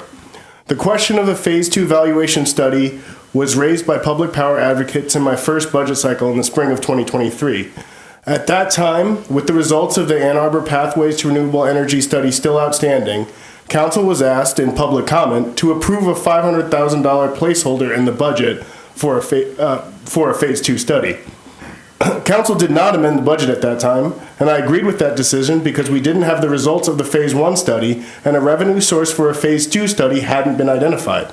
In early 2024, during his fiscal year 25 budget presentation, Administrator Dahoney went out and found a revenue source for the Phase 2 study, then estimated to be $1 million, by identifying a potential air rights transaction. This is revenue we would not have had were it not for that action by the administrator. After the FY25 budget was approved, Council found out the study would be closer to $2 million, and we would need more than just an air rights transaction. At the end of last year, Council voted to allocate $1 million of $2.7 million in unanticipated revenue to cover the remaining amount needed for the study. This came from a surplus above the 20% fund balance, which is at the top of our recommended range. So in reviewing this timeline, this is about as well as the city can plan for a large allocation. Funding the study amounts to spending $1.7 million to vet a potential multi-billion-dollar decision. The question of municipalization isn't going away, and it could come to voters with or without council action. Since the city only received one response to its RFP, it's likely that the price of the study will only go up in the future. This has been a hard vote for me in light of decisions at the federal level and the local impact felt by social services providers. Most recently, I heard directly from nonprofits at last Wednesday's meeting of the Community Action Board, which advises the county on issues affecting low-income residents. All told, the impact of federal budget choices just on our nonprofit service providers' yearly budgets could number in the tens of millions. Addressing community needs in the face of Trump will not be solved by one budget allocation, but by a series of decisions at the city, county, and state level. I don't blame anyone for voting no on this study, and I urge us to consider social services spending carefully during the next budget cycle. I will support the study because I believe the information is valuable to residents, and I believe without it, we risk gaining clarity on costs, and that could result in more expenses down the line. Councilmember Ghazi Edwin. Thank you, Mayor. So thank you, members of the community, for being here tonight and for sharing your thoughts. I agree with you and share the frustration surrounding this issue and frustration with DTE and the ongoing challenges that we continue to face in achieving energy equity and resilience. At this time, I cannot support the Phase 2 study currently because of the complete uncertainty that we are facing at the federal level and at the local level. Federal funding has been pulled from our social services that serve our most vulnerable residents, our children and our families, in times of complete crisis. My work at the university involves that I work very closely with various social service organizations. And I'm aware that at a recent meeting of Ann Arbor nonprofits, organizations shared that they're collectively facing millions of dollars in losses. That includes the Community Action Network, an organization in my ward, one of the only organizations in the city that provides after-school services for majority Black and brown children. They are also losing their entire AmeriCorps staff. Other organizations like Neutral Zone, Ozone House, Safe House, Delana Shelter are all losing money and resources to provide essential services for those who are housing insecure, youth, and others.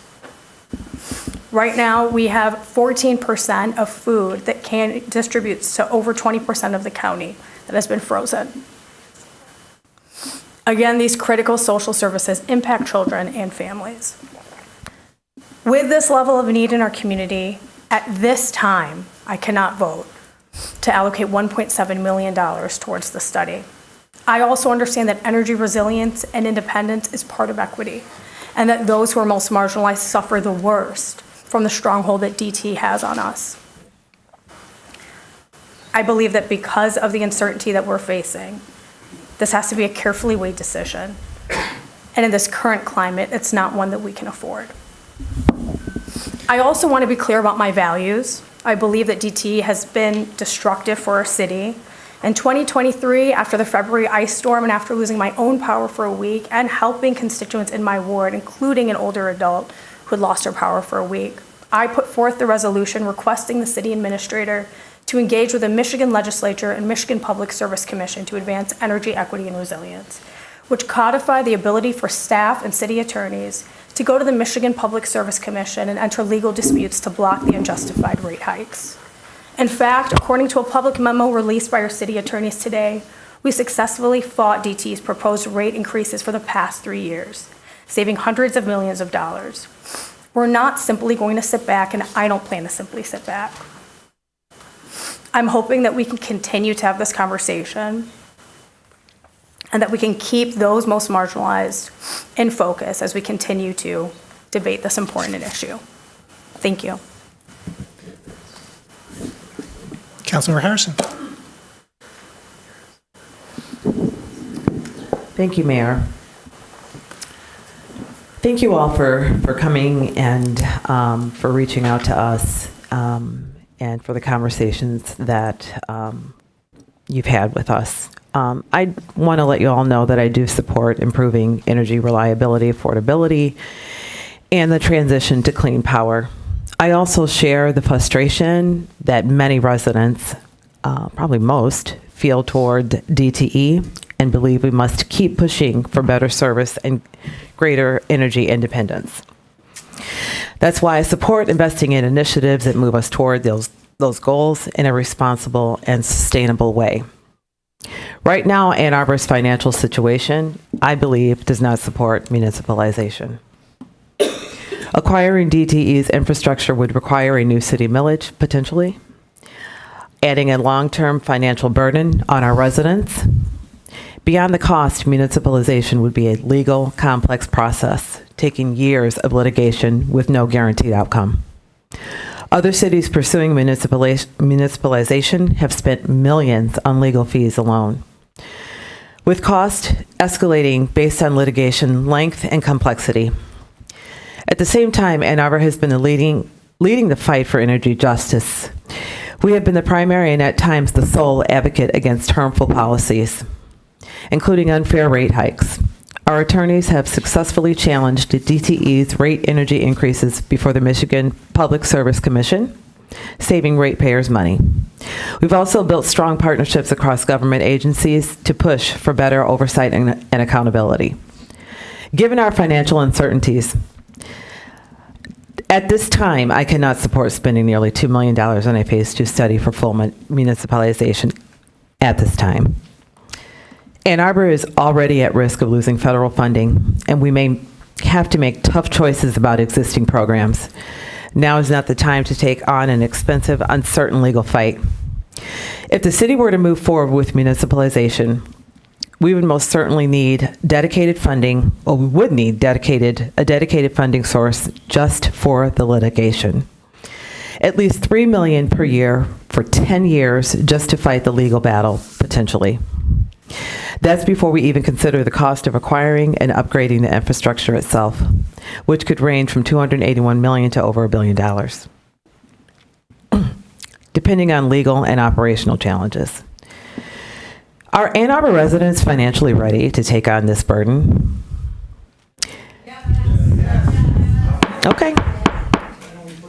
Given the uncertainty created by recent executive orders and the broader economic climate, I don't believe this is the right time to take such a gamble. The decision at hand is about where best to use our money. Should we put it toward a rainy day fund to prepare for future challenges and some of the challenges that my peers have spoken about? Or should we commit to a long, costly, and uncertain legal fight? Instead of diverting resources to litigation, we should focus on strengthening the sustainable energy utility that voters just approved. This is a viable, community-driven path forward, one that moves us toward greater energy independence without prolonged legal battles or financial strain. Oh, I'm sorry, did I go over? By my clock. Okay. You can finish your sentence. I have probably 2 more sentences. Okay. We have to make hard choices. While I want a cleaner, more reliable energy future, I cannot in good conscience support this phase 2 study. The financial risks are too great. And we've got a lot of pressing priorities, too many of them. And this is why I will not be supporting this tonight. Further discussion of the main motion?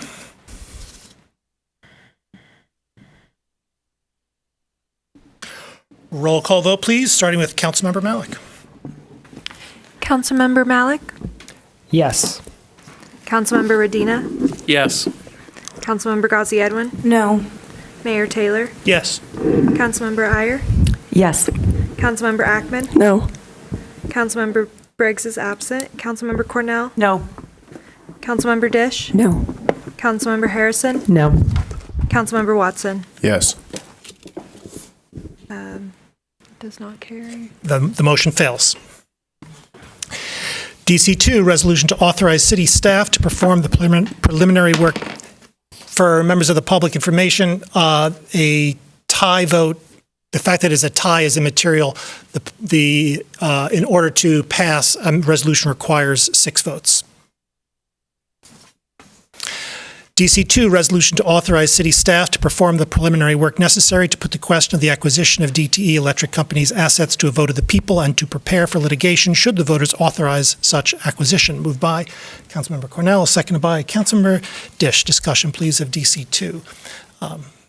As folks who have been following the matter know, this resolution was designed in the event that DC1 passed to authorize the city staff to do some work that would be necessary in parallel to bring the matter before the people in a swift fashion after we received the phase 2 vote, after we received the phase 2 study, in light of the fact that the Phase 2 study has failed, I don't suspect the resolution will pass.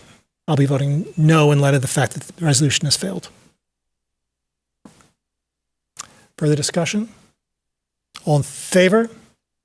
All opposed? The resolution fails. DC3, resolution to order election and to determine ballot question for the charter amendment to authorize the sale of 319 South Fifth Avenue to the Ann Arbor District Library. Moved by Councilmember Cornell, seconded by Councilmember Harrison. Discussion, please, of DC3.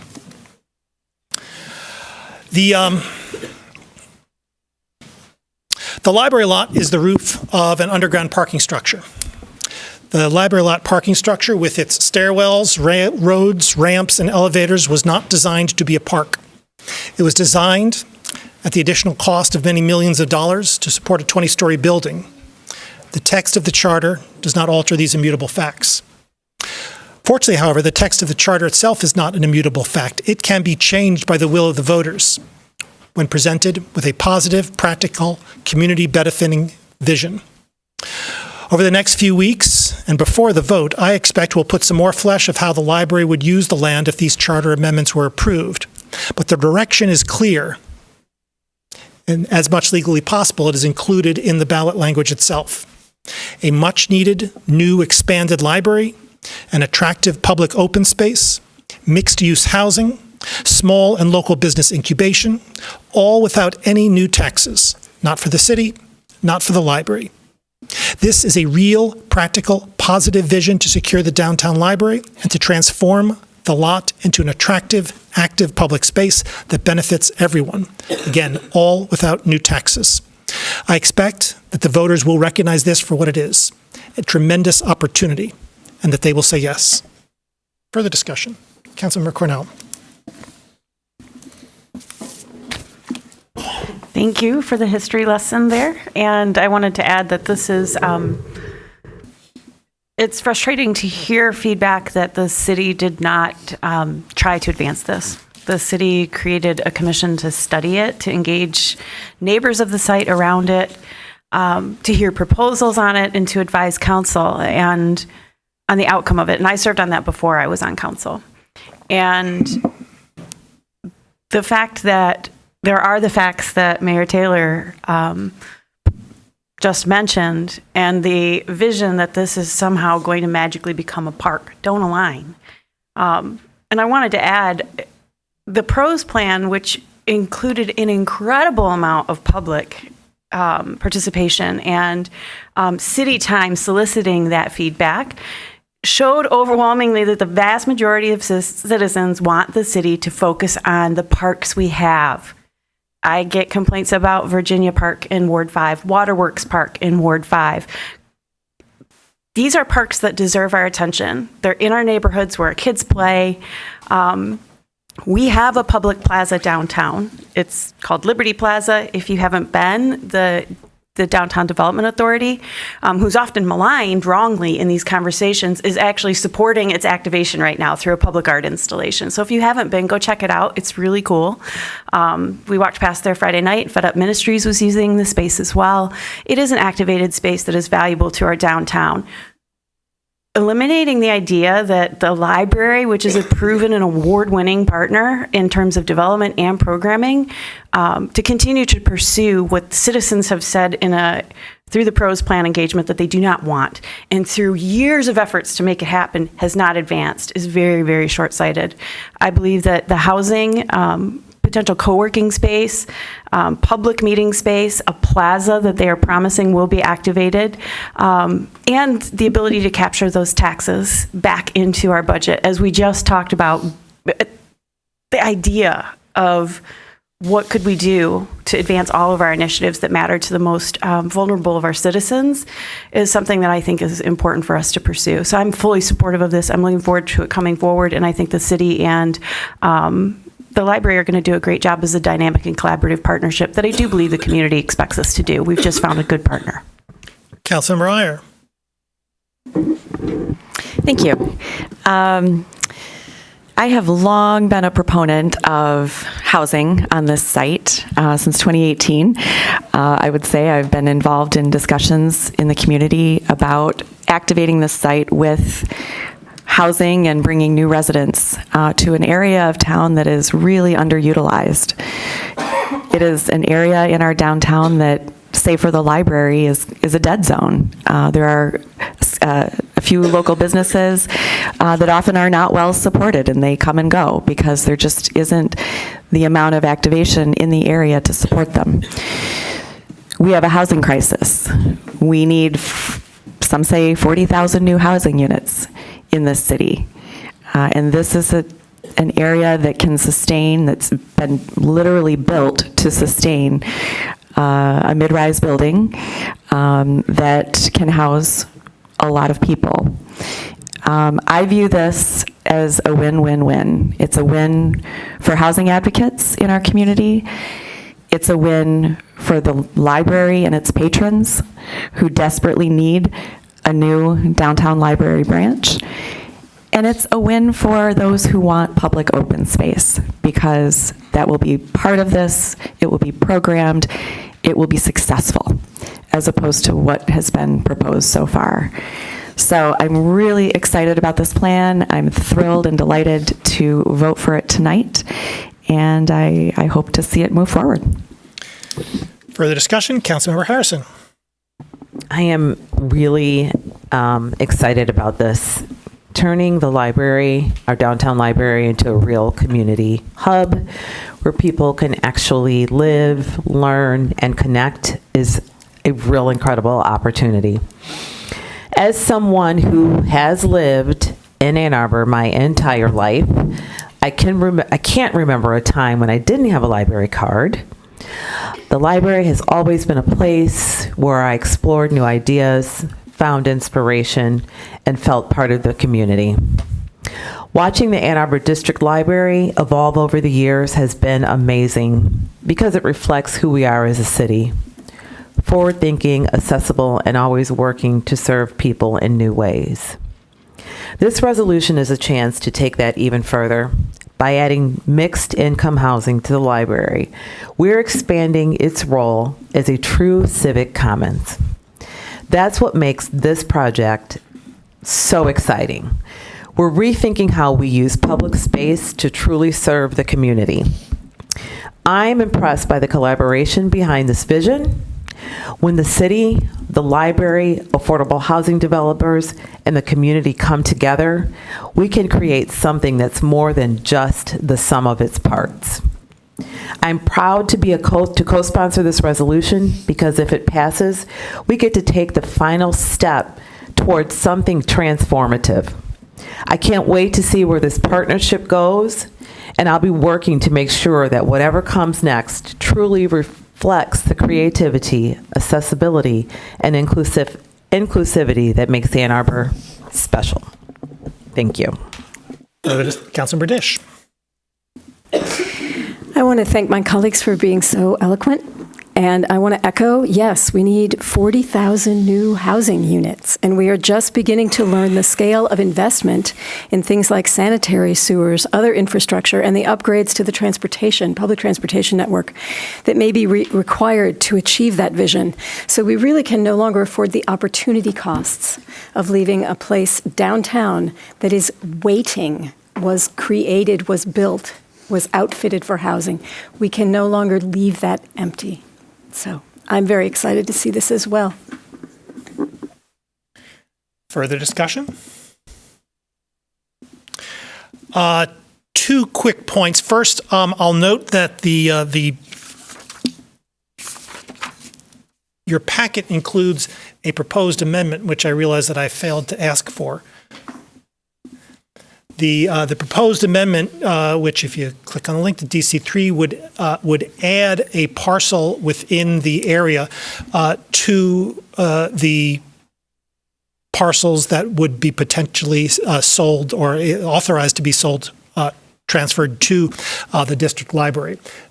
Folks think about the library lot as a unified whole. It is in fact a series of parcels. The parcel identified at 319 South Fifth Avenue, broadly speaking, is the roof of the parking deck and many of the ramps. The parcel at 326 South Division, to be corrected by council, broadly is the street that runs Library Lane. That is the street that runs from say the back of the library to Division, and then the exit ramp of the parking deck. Those two items are included in the in that parcel, and it is contemplated that a fulsome development of 319 South Fifth might require easements and the like of that parcel, and so it would be useful to include that parcel in the charter amendment so that we'd be authorized to effect those distributions. So may I have a motion to affect the substitute resolution, which is included in the packet. Moved by Councilmember Medina, second by Councilmember Dish. Is that friendly to the body? It's friendly. Further discussion of the main motion as amended. Councilmember Ackman. Thank you. I did want to point folks to the memo that was attached to our agenda late in the day from the city administrator that talks about the kind of negotiation discussions so far with regard to this spot. I think it lays out some of the things that have been discussed in a way that would be helpful to the public. Obviously, I co-sponsored this, so I am in strong support of it. For years, we know this site has remained underutilized despite discussions, task forces, and efforts to move forward with a vision for public space. There was never dedicated funding from the city to implement that vision, and no viable path has really emerged to make it a reality. And I think now we have an opportunity to take a really meaningful step forward with an excellent, well-regarded, well-respected, as we heard from many commenters tonight, public institution. To me, the choice is pretty easy. We can either leave this site in limbo indefinitely, which is essentially what the charter language did, and I appreciate that at least one public commenter brought up tonight how bizarre it is to specify in a city charter what will happen with a specific plot of land in perpetuity without it being designated as parkland. Even that is subject to change. Anyway, I digress. What this does is give voters a chance to move forward with a plan that strengthens our downtown, enhances public space, and serves our community. And so while we recognize that voters supported the charter amendment in 2018, like I said, the vision hasn't materialized, so this is giving Ann Arbor residents the chance to reconsider how to best use this public space in a way that serves the community today and into the future. So, thanks. Further discussion? All in favor? All opposed? It is approved. The 10 council members present, thus satisfying the 7-vote requirement. DC4, resolution to order election and to determine ballot question for charter amendment to repeal section 1.4 of the city charter. Moved by Councilmember Iyer, second by Councilmember Cornell. Discussion, please, of DC4.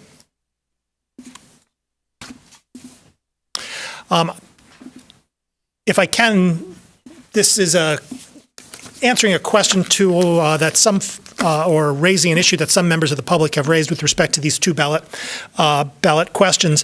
Why is there not more specific language in the amendment, in the proposed language, with respect to the exact nature of the proposed usages? Why is it not the amount of housing, the nature of the housing, the nature of the retail, the size of the open space? Why are these things not included in these ballot? Why is these not included in the ballot language? Broadly speaking,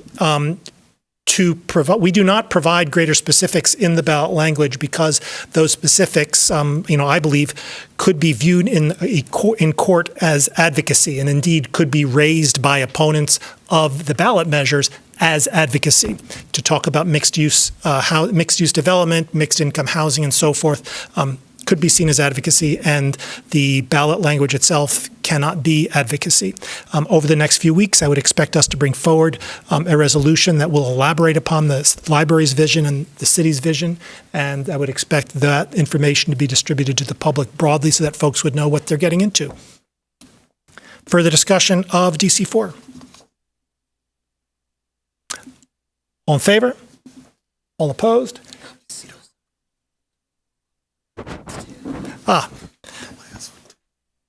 Thank you. It has been. I've been told that we need roll call votes with respect to these two items. So let's do a roll call vote with. I've just called for a vote with respect to DC4. So let's take the roll call on DC4, and then we'll cycle on back. Roll call vote on DC4, starting with Councilmember Malik. Councilmember Malik? Yes. Councilmember Radina? Yes. Councilmember Ghazi Edwin? Oh. Mayor Taylor? Yes. Councilmember Iyer? Yes. Councilmember Ackman? Yes. Councilmember Briggs, absent. Councilmember Cornell? Yes. Councilmember Dish? Yes. Councilmember Harrison? Yes. Councilmember Watson? Yes. It carries.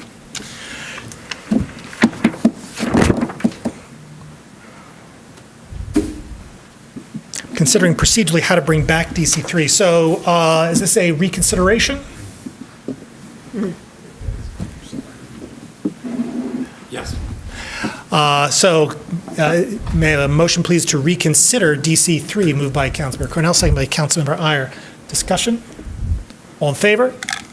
All opposed? With 9 council members present, all voting in the affirmative, the reconsideration passes. Now we remove DC3? Yes, I'm getting a yes. DC3, resolution to order election and to determine ballot question for charter amendment to authorize the sale of 319 South Fifth Avenue to the Ann Arbor District Library. Moved by Councilmember Radina, second by Councilmember Dish. Discussion, please, of DC3. Point of inquiry. Councilmember Radina. As we are reconsidering, this is already deemed amended, correct? We don't need to re-amend. We should probably re-amend it. No, I believe that was done in the proper order during the discussion. So I think the non-roll call vote was of the motion as amended. And so the amended motion has been brought up. The motion that's coming back by approval of reconsideration. Thank you. Thank you. Further discussion of DC3 as amended. Roll call vote, please, start with Councilmember Malik. Councilmember Malik? Yes. Councilmember Radina? Yes. Councilmember Ghazi Edwin? Yes. Mayor Taylor? Yes. Councilmember Iyer? Yes. Councilmember Ackman? Yes. Councilmember Briggs, absent. Councilmember Cornell? Yes. Councilmember Dish? Yes. Councilmember Harrison? Yes. Councilmember Watson? Yes. Approved. Motion carries. Thank you. Do we have the pleasure of closed session today? Yes, we do, Mayor.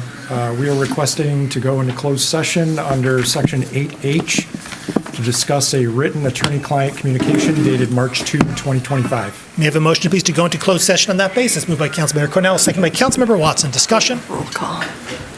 Roll call vote, please, starting with Councilmember Malik. Councilmember Malik? Yes. Councilmember Radina? Yes. Councilmember Ghazi Edwin? Yes. Mayor Taylor? Yes. Councilmember Iyer? Yes. Councilmember Ackman? Yes. Councilmember Briggs? Absent, sorry. Councilmember Cornell? Yes. Councilmember Dish? Yes. Councilmember Harrison? Yes. Councilmember Watson? Yes. Motion carries. We're in closed session.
open session.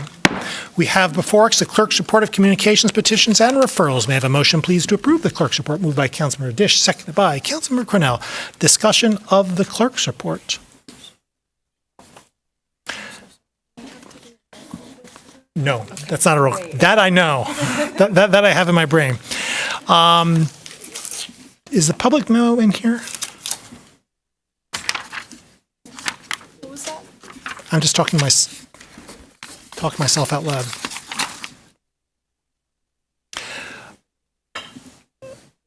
Oh, there, yes, G1. There it is. Further discussion of the clerk's report. All in favor? All opposed? The clerk's report is approved. Are there communications today from our city attorney? Although perhaps we can all revel in the existence of G1. Very good works from our outside counsel and our office.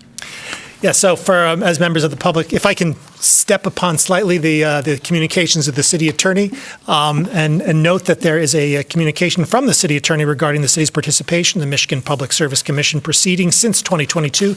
These are instances in which the city has appeared before the Public Services Commission and advocated for Ann Arbor residents and customers of DTE in Ann Arbor and customers of DTE, by extension throughout Michigan, where we have, in our view, accomplished a lot of good things for folks. And I think it's worthy of people to take a look and see what's going on up in Lansing. And for my part, I want to extend thanks and gratitude to the city attorney's office for doing so.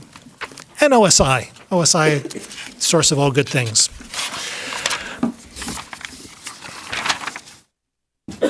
We now come to public comment overflow.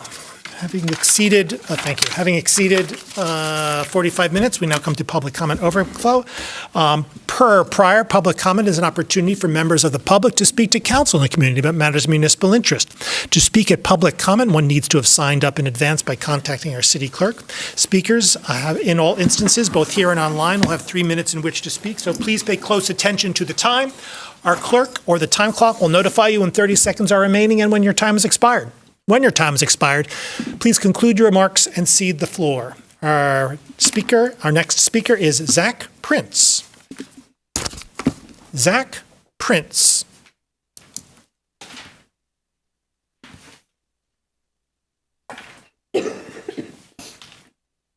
Our next speaker is Alan Haber.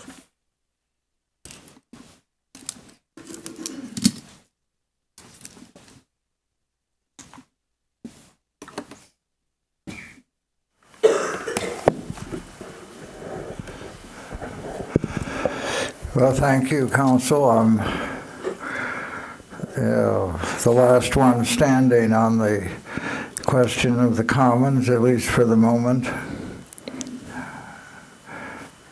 I sent you each a letter. Did anyone read it? Any hand? Anyone read any of what I've read? When I saw these resolutions, my first feeling was betrayal. That I began working on this question of the Commons in 2009. My education began in 2008. I should expect no more. This is about local politics and money. I've called this a totalitarian democracy. You got it all wrapped up. The absent Erica Briggs persuaded me and other commoners in the Council of the Commons that we should accept the closure of the Council of the Commons and the acceptance of a proposal to seek consultants as to how best to develop the center of the city. And we agreed to that, and she agreed that presumably had support from the council to support a joint project seeking consultants with the Library Green contributing $70,000 and the council contributing $40,000. Actually, people said there was no money in this deal, but Since December 2019, there's been a growing fund that is now maybe a half or $750,000 of the money collected from the revenue on the surface parking lot, which is allocated and restricted to the development of the center of the city commons. But the city council never recognized the new one, what the old one said. But now all of a sudden Erica is gone, and there's a whole new proposal from this idea that the library should develop a big housing project, bigger than the housing project that it proposed in November, taking over both the library lane lot and its own property. I expect the reason for this increase in size is because the equity they get for the market rate housing on only building on the library lot does not give them the sufficient units. Oh my. Well, I'll write you again. I doubt that you read it. This has been a very unfriendly, unproductive relationship. Thank you. I don't want any thanks. I wish that you would treat the public more differently. Thank you. And actually accept the vote that the people took rather than negating it. Thank you. You're very welcome. Our next speaker is Deborah Salerno. Deborah, if you're online, can you please raise your hand?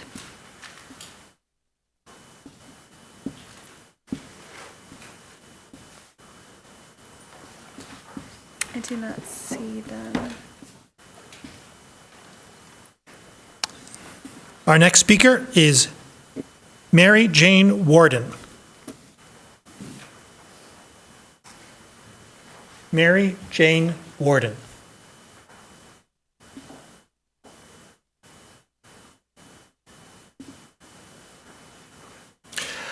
Our next speaker is Rita Mitchell.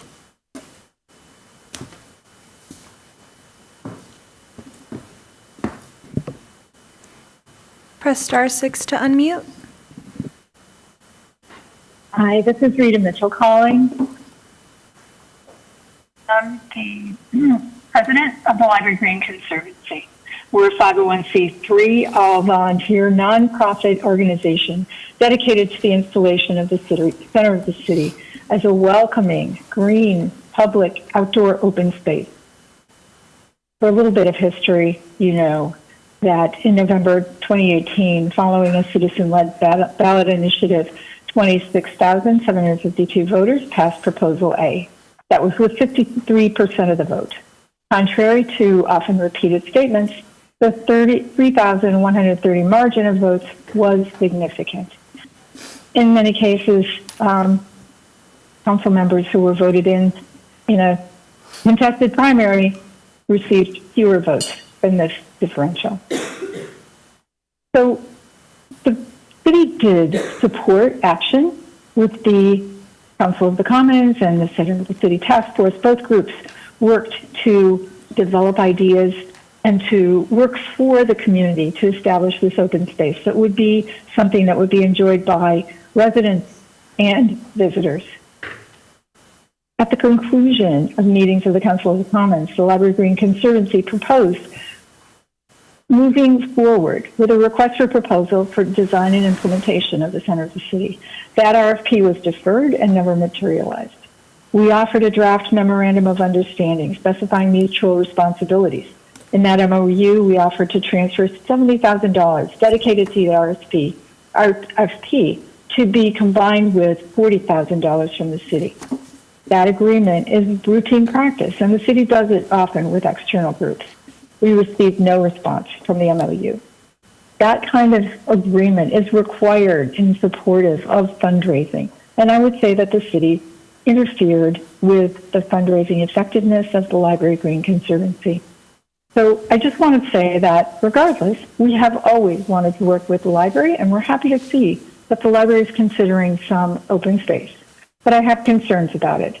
The vertical construction that's proposed in the reference information from Mr. Dahoney indicates that there's a maximizing of height on the space both spaces of the current library and the Library Green parking area, or the surface parking area of the parking structure. That's a concern.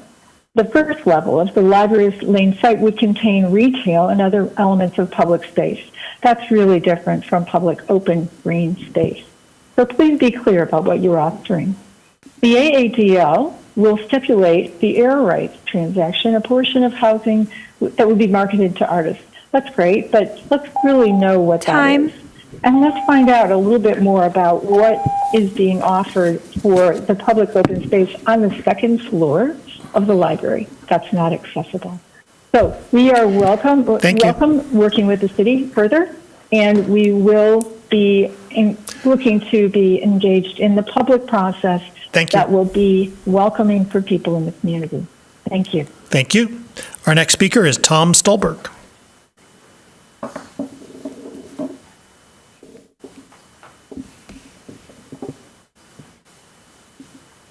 Mayor, I do not see him in the gallery.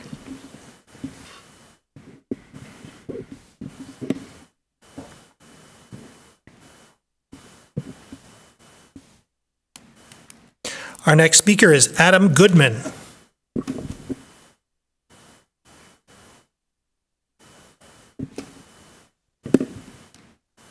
Hi, this is Adam Goodman speaking to you from the 5th Ward. So I'm going to start by saying that I strongly agree that it would have been deeply irresponsible to spend almost $2 million out of the general fund on a phase 2 municipalization study right now when we're facing significant fiscal uncertainty with the insane federal actions that are happening. And so I do want to thank the council members who recognized and made that clear tonight. Y'all shared a few examples of why this is a problem. I'll add another one. The city is relying on a couple $2 billion from a federal Safe Streets for All grant to complete some, frankly, very long delayed road safety projects. And now it's pretty uncertain whether we'll still get that money. And by the way, we have officially failed our 2025 Vision Zero goal. We had multiple serious injury crashes and I think one fatality in January. So we urgently need to do this work. Losing that, it's literally life and death, and losing that one grant could blow over $2 million hole in our budget just in that one instance. I also think it's really worth paying attention to the need for an ongoing dedicated $3 million a year plus millage, as Councilmember Harrison pointed out, to fund future litigation and studies if we do try to proceed with municipalization. That came as a bit of a surprise to me when Mayor Taylor presented it at the Public Power Forum last month. So then it seems like a problem to spend almost $2 billion on a study if we haven't first secured a commitment from the community to follow through should that study prove favorable. However, as I wrote to you all a few weeks ago, I actually think there's still a possible path forward. I think we just got the order wrong. We should have a vote to do this millage first. Then we could pay for phase 2 study out of that millage rather than out of the general fund. That way we would have proof that the community is sufficiently committed, and we would have some assurance that it would not come at the cost of other critical city services and programs. I get that this may seem a bit like a chicken and egg problem. Folks wanted to see the result of this study before committing to municipalization, yet here I am saying I don't want to fund a study until we've secured that commitment.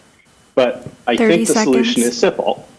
First, we vote on the millage, then we do the phase 2 study, and then we have another vote. And if the phase 2 study does not produce favorable results, if the community does not wish to continue, then the city just stops collecting that millage. And maybe the millage could even be written such that any residual funds can be refunded to the taxpayers. Also, I'll just say real quick on DC3 and DC4, I'm super excited for this to move forward. Yeah, let's go. Thank you. Thank you. Our next speaker is Eric Ivanich.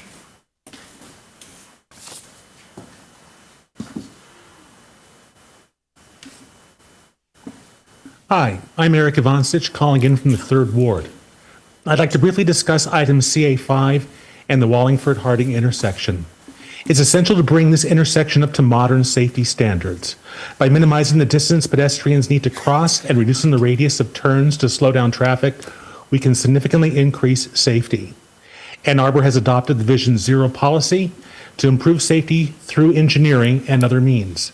Additionally, we have an all ages, all abilities policy to make our transportation network safe for everyone, including the smallest and the slowest among us. This is an issue of inclusion and equity. The public right-of-way belongs to all of us, not just the neighbors. Some of those neighbors are opposing these changes, even though restoring the intersection to its current form after the utility work is done would cost taxpayers more money. Children use this intersection to get to and from school, and it's morally problematic to wait for people to be injured or worse before making this intersection safer, as some have been arguing. I urge City Council to resist turning engineering issues into political issues, to resist throwing city staff under the bus, as did happen this evening, and to always put safety, inclusion, and equity over aesthetic preferences of some. I fear that a bad precedent was reestablished this evening that will make future efforts towards safety, inclusion, and equity that much more difficult. Now, on to items DC3 and DC4. For 6 years since Proposal A passed, the library lot has remained essentially unchanged. The proponents of Proposal A promised lots of private funding to create an amazing park by our bicentennial year, 2024. They assured us that those who claimed park proponents would come back and demand that the park be funded through tax dollars were using quote-unquote scare tactics.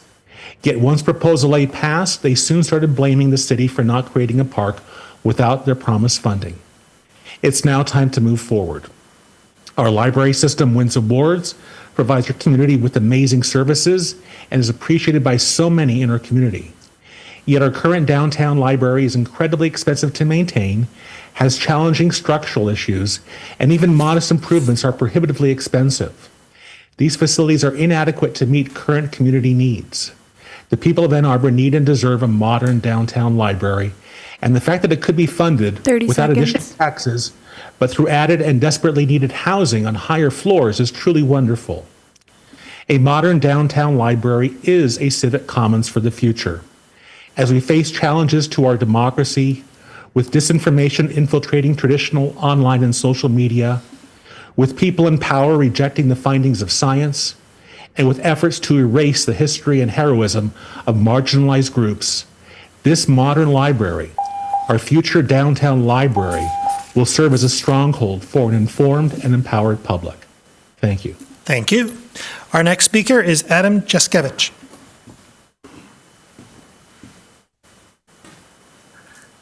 Hi, this is Adam Jaskevich in the 4th Ward.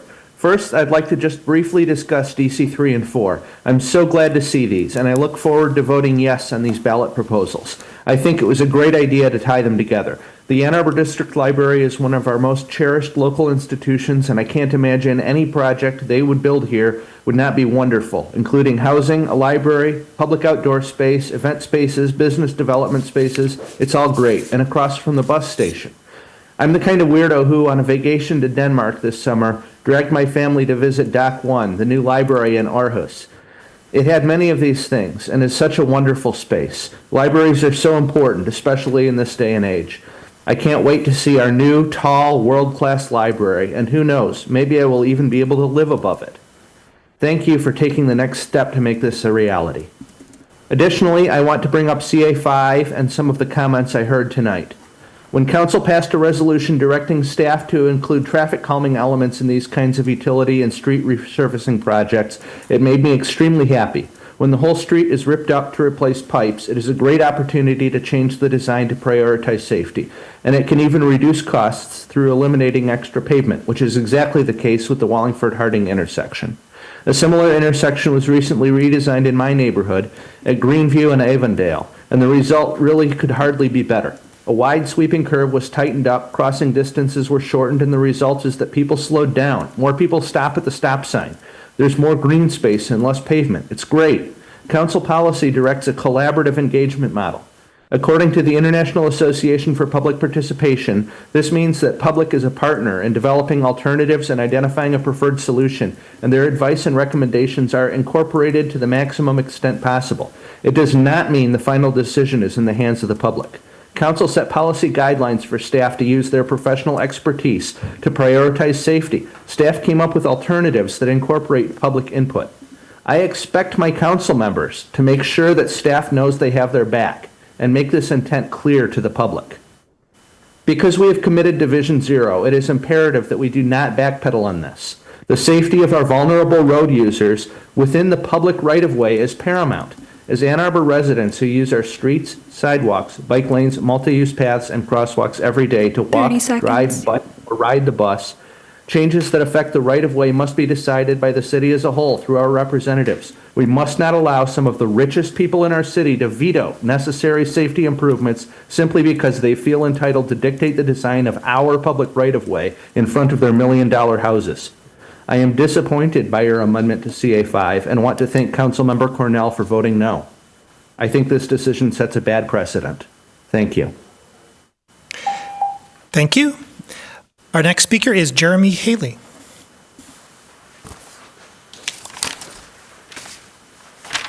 Thank you all for having me. My name's Jeremy Haley. I live in Ypsi Township. And what I'd like to talk to you about is, I'm pulling up, like who reads newspapers these days, right?